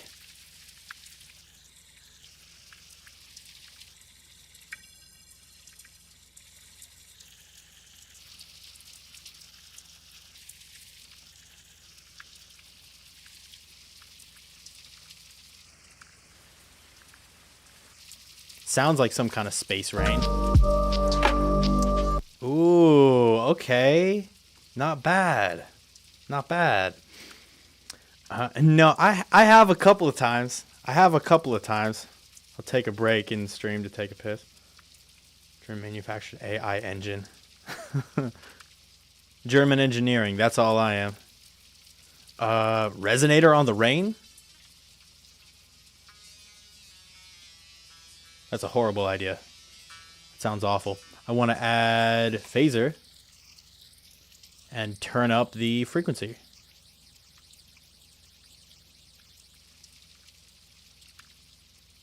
Yeah, it doesn't really seem to do much. I'll try one more thing. If not, I think this will be fine. I think this will be just fine. But I want to see what Valhalla Frequency Echo does. Where's Frequency Echo? There it is.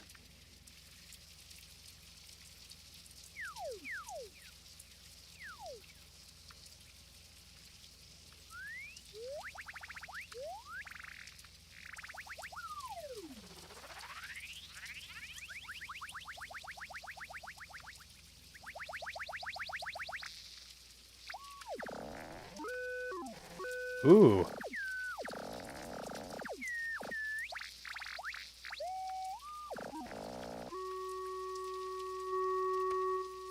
And what we do after this is add distortion.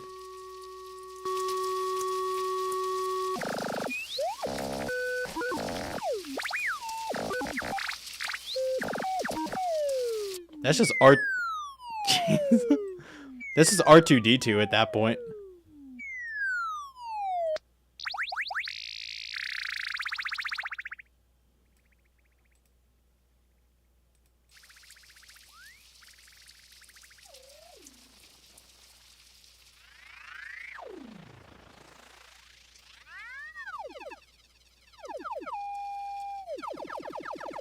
That's how you glitch things out, I guess, in like a watery, wet way, but I don't really want to do it to this one.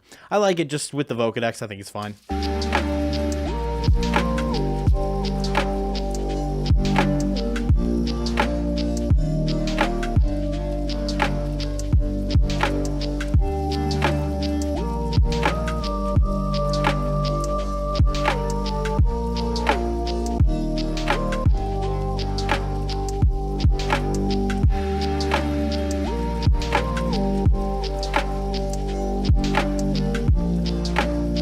There's actually one specific sample that I do want to try. I've been I'm giving Splice a try. I'm giving it a try because everyone seems to use it, and it's kind of useful, but not in the way that I would think it would be. Honestly, most of the stuff on there is like it's a lot of loops and things that I don't think I would use most of the time. But there is one sample in here that I like. Let's see. This one specifically. Let's see.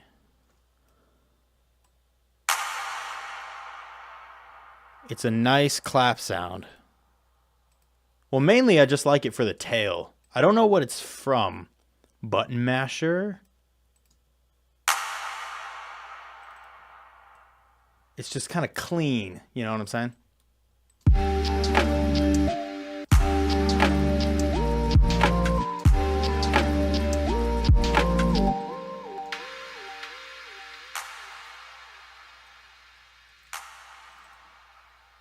See, if we route it through the same one as the Ghosthack one, use it as a layer.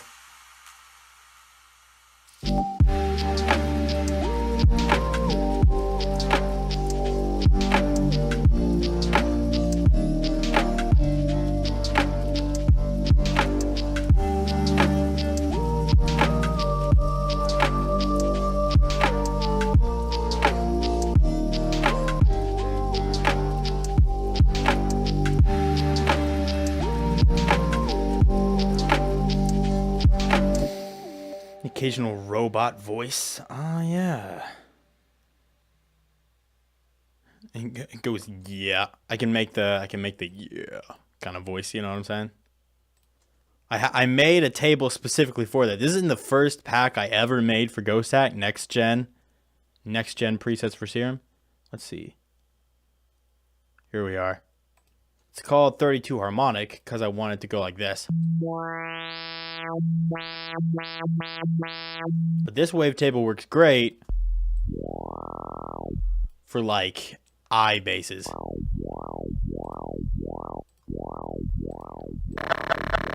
Whoa.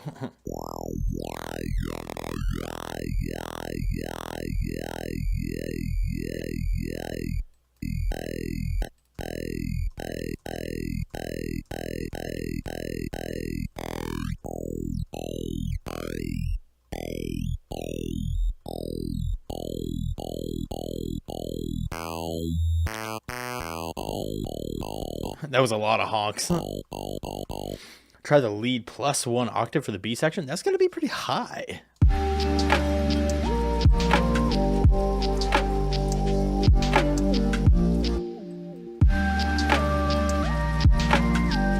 Oh, jeez. Okay, that's good. That was actually a good call. I'm gonna make this unique. It's getting thrown up here.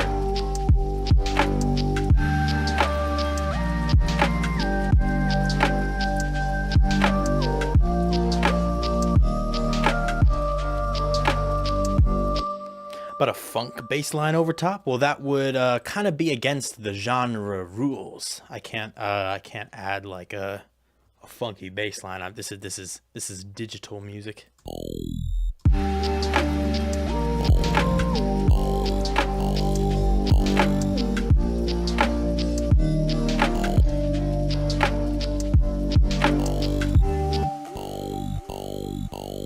Like, I didn't think it would work at all, but it kind of works a little bit. At a peak filter? Peak filter? Why?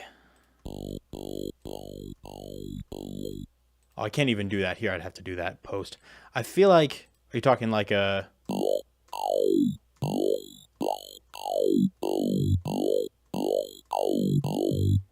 Like a peak filter to add more vowel? Because I don't necessarily think that'd be a great call.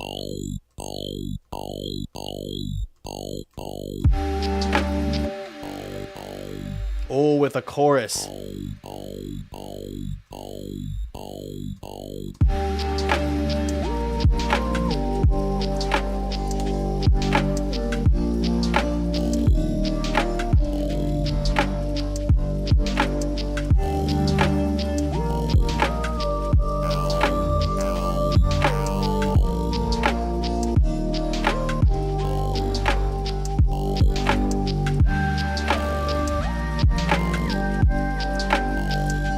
Yeah, I could add that in a consistent rhythm. Where's my bass line?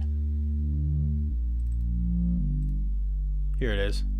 Let's take the sub, copy that. Let's throw that into here.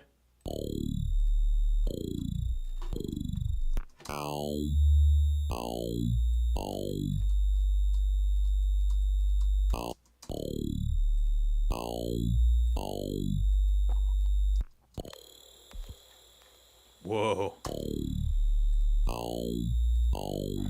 Ay. Ay.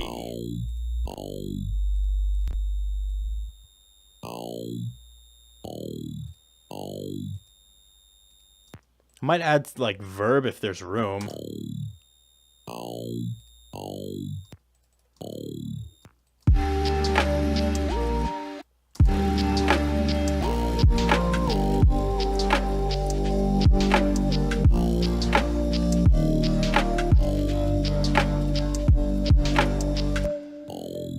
After it goes down to the bottom, it kind of needs to head out.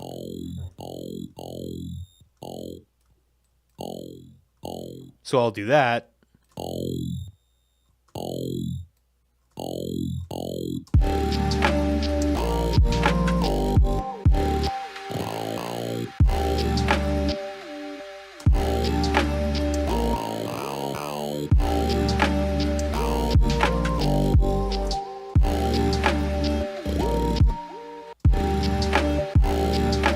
Now the B flat doesn't really work.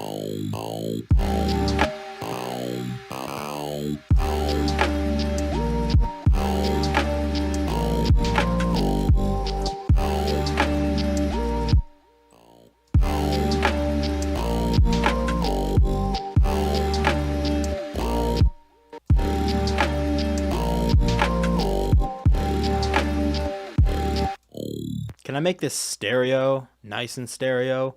Maybe with a vocal doubler?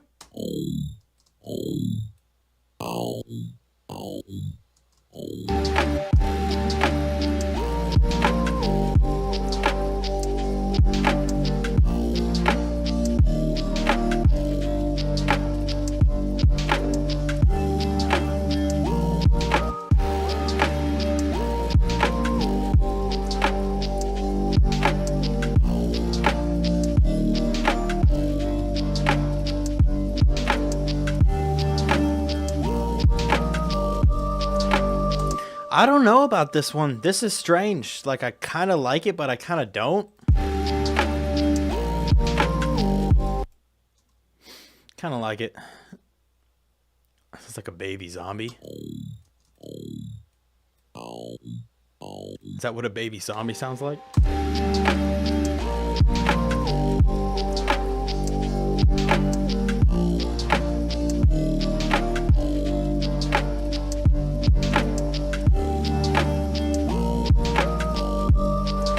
Should I give it some drive?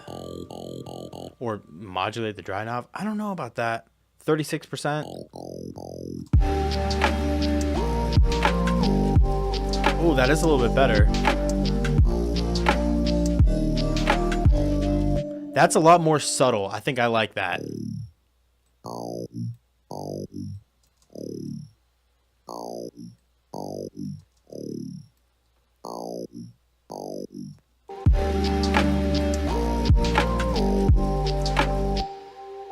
Yeah, I like that. I like that a lot. Is there room for reverb on this?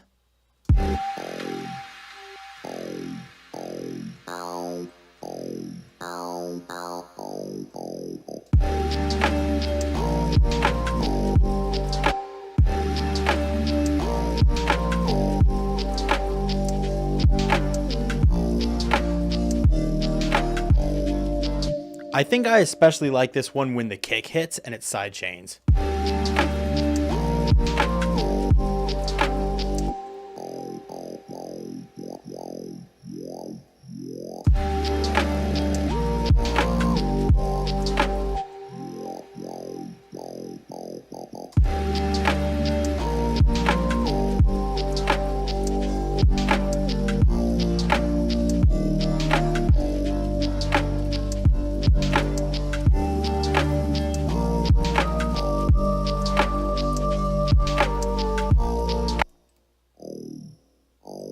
Yeah, I'll just give it a little bit more width, and everything will be good.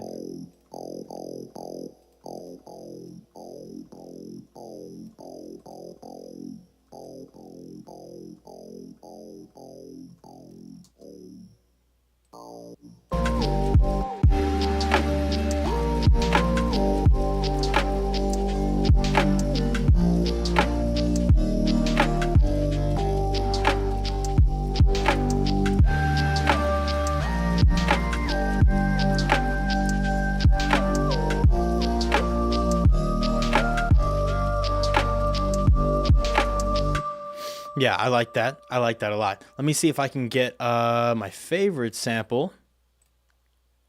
The one that I use every time. I'm going to get this one, but this time I'm going to reverse it.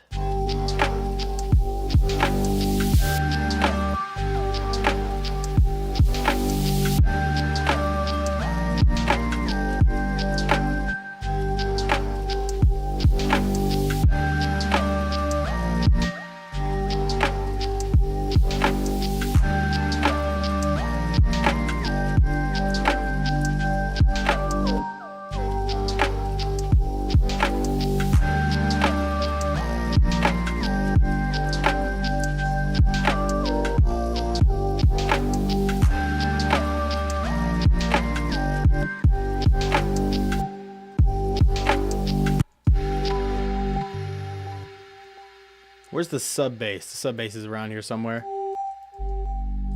There it is.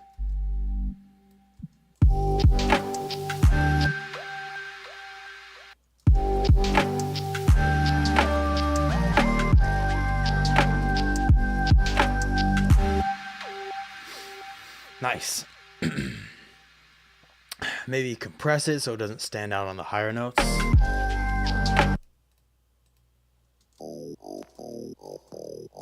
It is generally pretty high frequency, but I don't think compressing it would make very much sense because it's pretty much the same volume.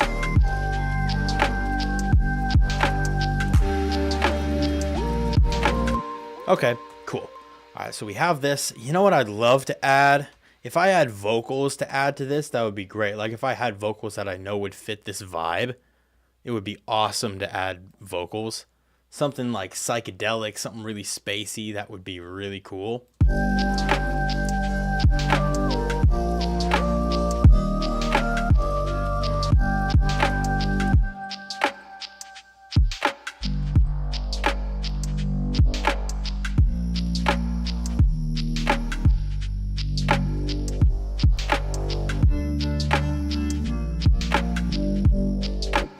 Any of your patterns? Nah.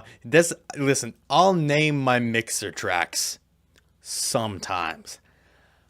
You're never gonna catch me naming my patterns. It's never gonna happen. Sorry. It's just not.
This is definitely where I put vocals.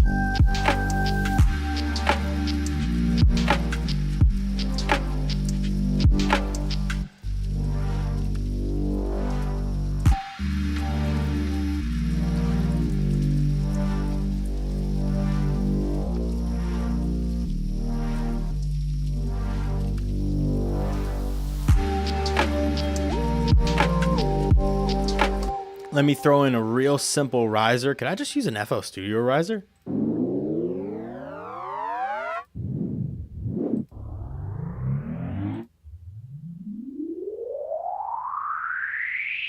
That's not bad. That's not bad at all. I could use that in tons of tracks.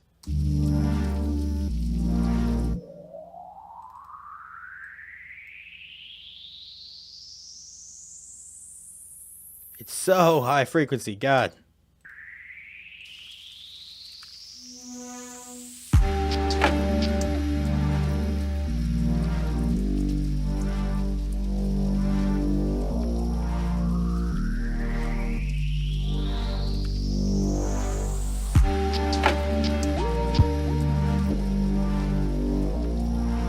And I'd have to do some automation here, like the sub. I just have to take down. Like if I just create an automation clip for the gain and do that, like that's going to solve my issue.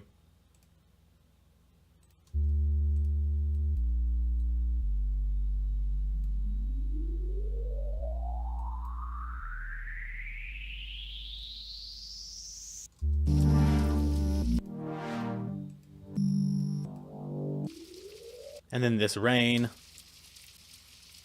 which I should have high passed to begin with, is getting high passed, and that's happening.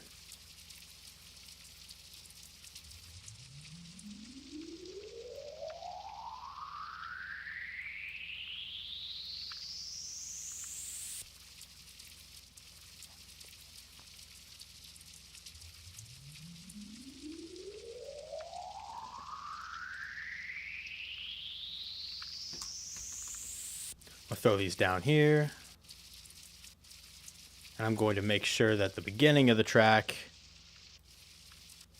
Okay, cool. I got my automation clips sorted.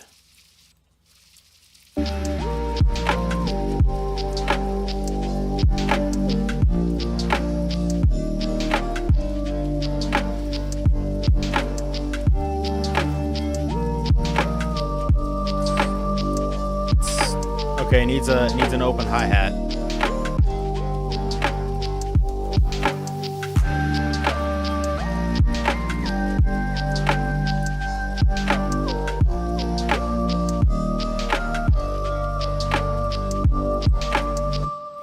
Let me get an open hi-hat. I can go back into Lo-Fi House. Drums. Yeah. See if I can find one that's a little less shakery and a little more tss.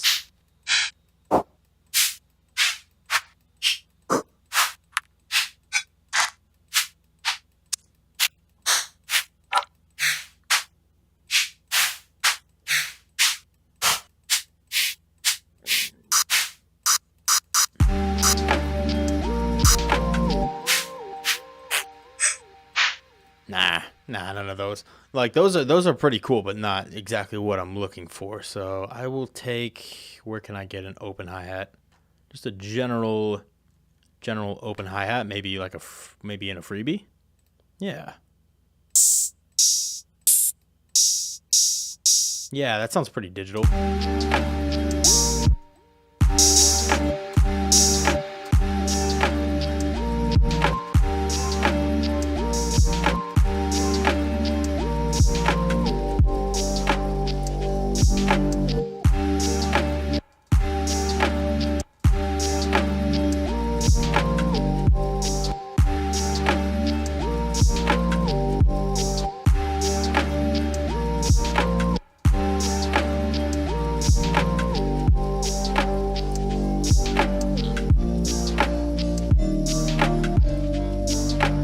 Turn this down.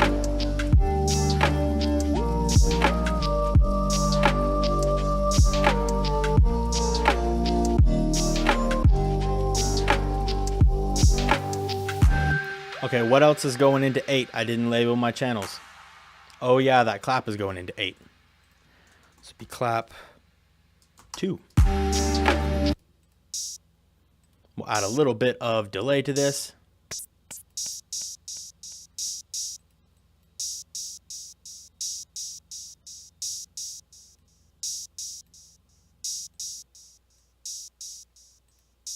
Some EQ as well.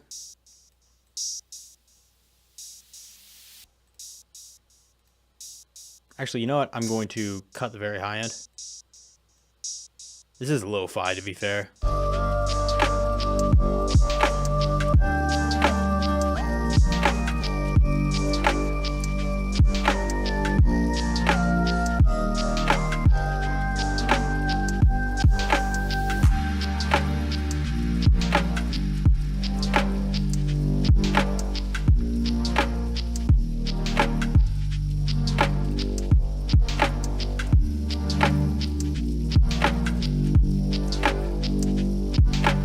I think it sounds good.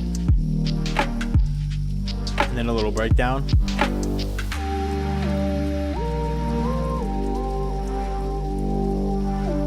I have a good idea. I'll take this one, or I think it's a good idea. When I say I have a good idea, it means I may have a good idea, and it might be horrible. Down an octave.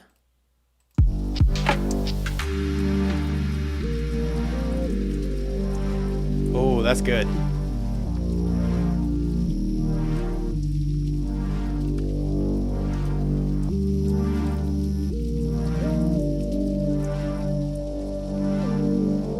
Fills out the area nicely.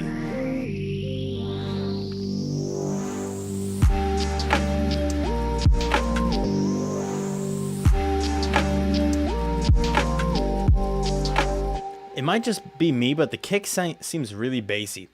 I do panning. I do have some stuff panned. A lot of the percussions are panned in here. I have, well, basically all of the percussions are stereo wide in some way. Either I delayed the pan or I pan the hi-hats left and right.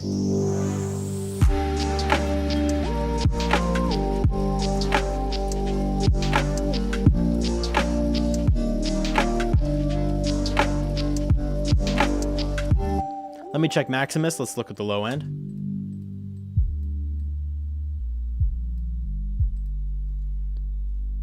Okay, so the kick is bumping up significantly louder than the sub, but I'm actually okay with that. That doesn't really bother me. I will make sure that the low end is 100% merged though. And I'll just maybe clip the top of the kick so it doesn't go up, the bass doesn't punch up too high. Yeah, it's future lo-fi. No, I don't really pan them much on them. Well, I panned one thing. I don't pan much on the mixer. I usually do it in here. You can see my pans are, I'm panning some stuff.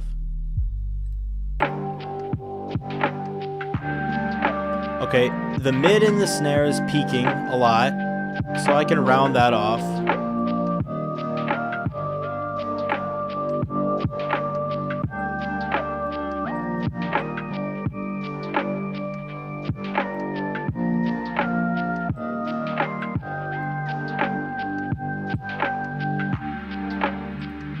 Just don't want it to be too harsh. The high end's probably going to stay the same.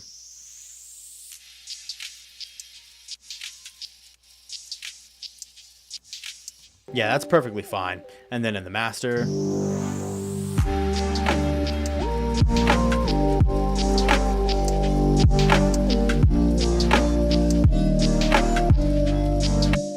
I can take a look at it on tonal balance control. This is just a little visual aid. This is by Isotope, and I can set it to, right now it's on bass heavy.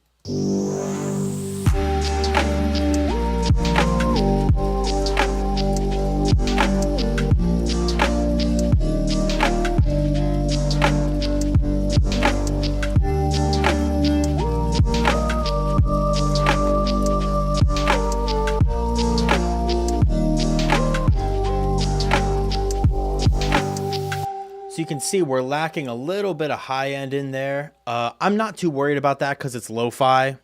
and it's okay if it lacks a little bit of high end. We had a lot of bass going on. There was a lot of bass, and I have a habit of turning up my bass a little too high, so I'll take the bass down.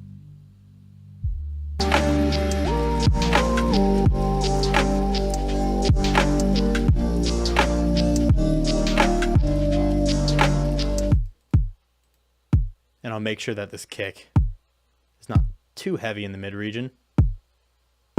Is it just me, or does that sound weird all of a sudden?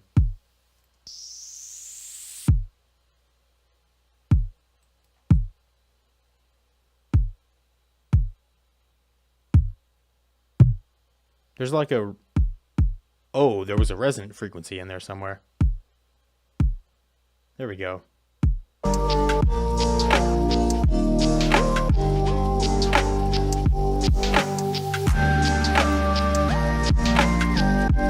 Cool. Okay. I'm happy with how that sounds. Real quick, I'm going to give it a last little listen on my monitors, on my speakers, just to make sure.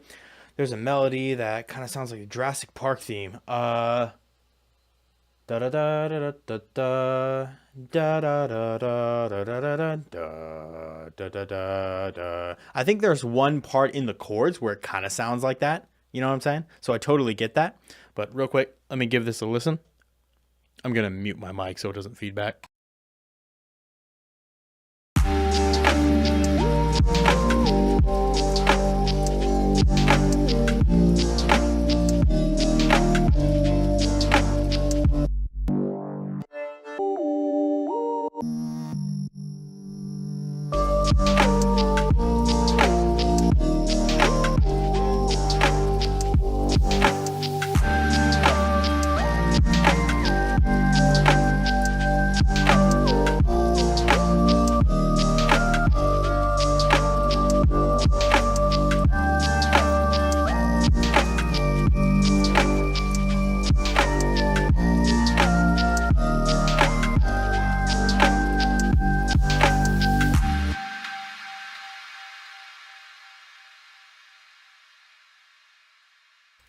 It sounds pretty fire.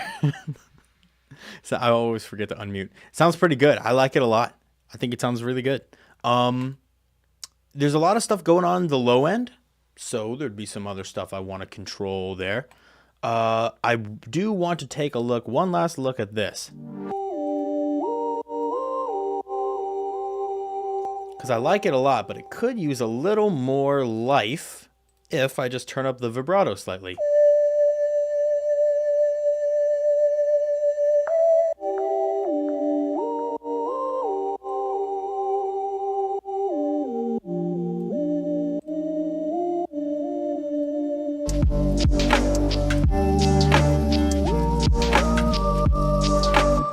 Yeah, I think that's good. It makes it seals in that it is lo-fi, you know? It's not just ambient music. This is lo-fi. It is from the future, but it's still lo-fi. So I think this is cool. Sounds cool. Awesome. I'll give this just a full playthrough right here. This part, there's not too much else new going on. This is kind of a verse area where I would add vocals if I had them, and this would be considered more of a hook. This is one of those situations where this is loopable. You know, this part goes right back into the beginning. It's that kind of situation. So I'll just give this a final listen. I end the stream a little bit early, but honestly, without something like vocals, I don't see where else I could go with this particular track. I don't want to add too much and ruin it. So let's give this a final listen.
loops right back in. That actually loops very well.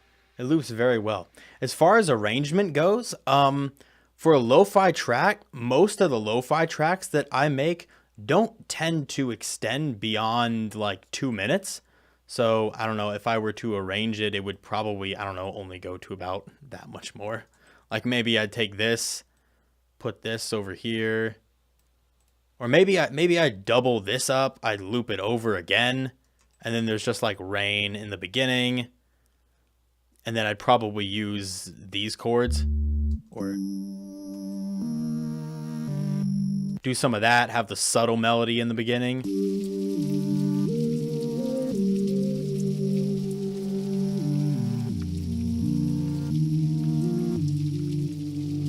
And then it would drop into,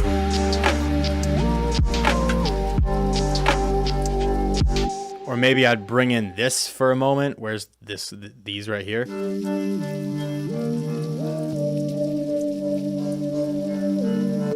And then like that would be my intro. So it's not like, as far as arrangement goes, there wouldn't be any complex arrangement to something like this. Yeah, vintage vibe from the future is what I was going for here. Yeah. Loop this and do some I don't know what campfires and tents have to do with vintage from the future, but hey, I support it. I support it. There's camping in the future. Screw it. All right. Cool. This is a cool little track. I like this. I also find that I like making songs that kind of loop. You know what I'm saying? I like making things that loop together in this way. That's like loopable. I don't know why. I wonder if there's a, let's see. Yeah, this was one, I can show this just, I don't know, before I end the stream, just because it's interesting. This is one that I made that is like arranged in exactly the same way. It loops, it just starts with the big part and then loops over. And it's a pretty fun way of arranging, tracks. Let me see, this is probably very loud. Whoa, listen to that. That is underruns.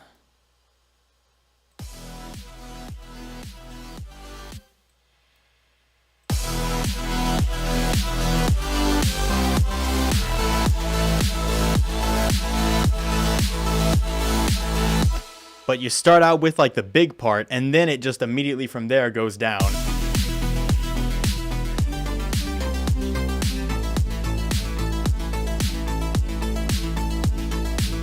Because I suck at intros, I can just do that.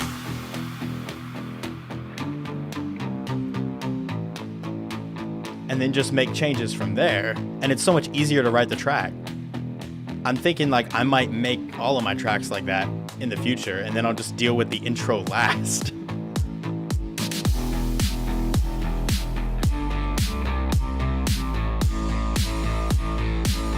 And then this part.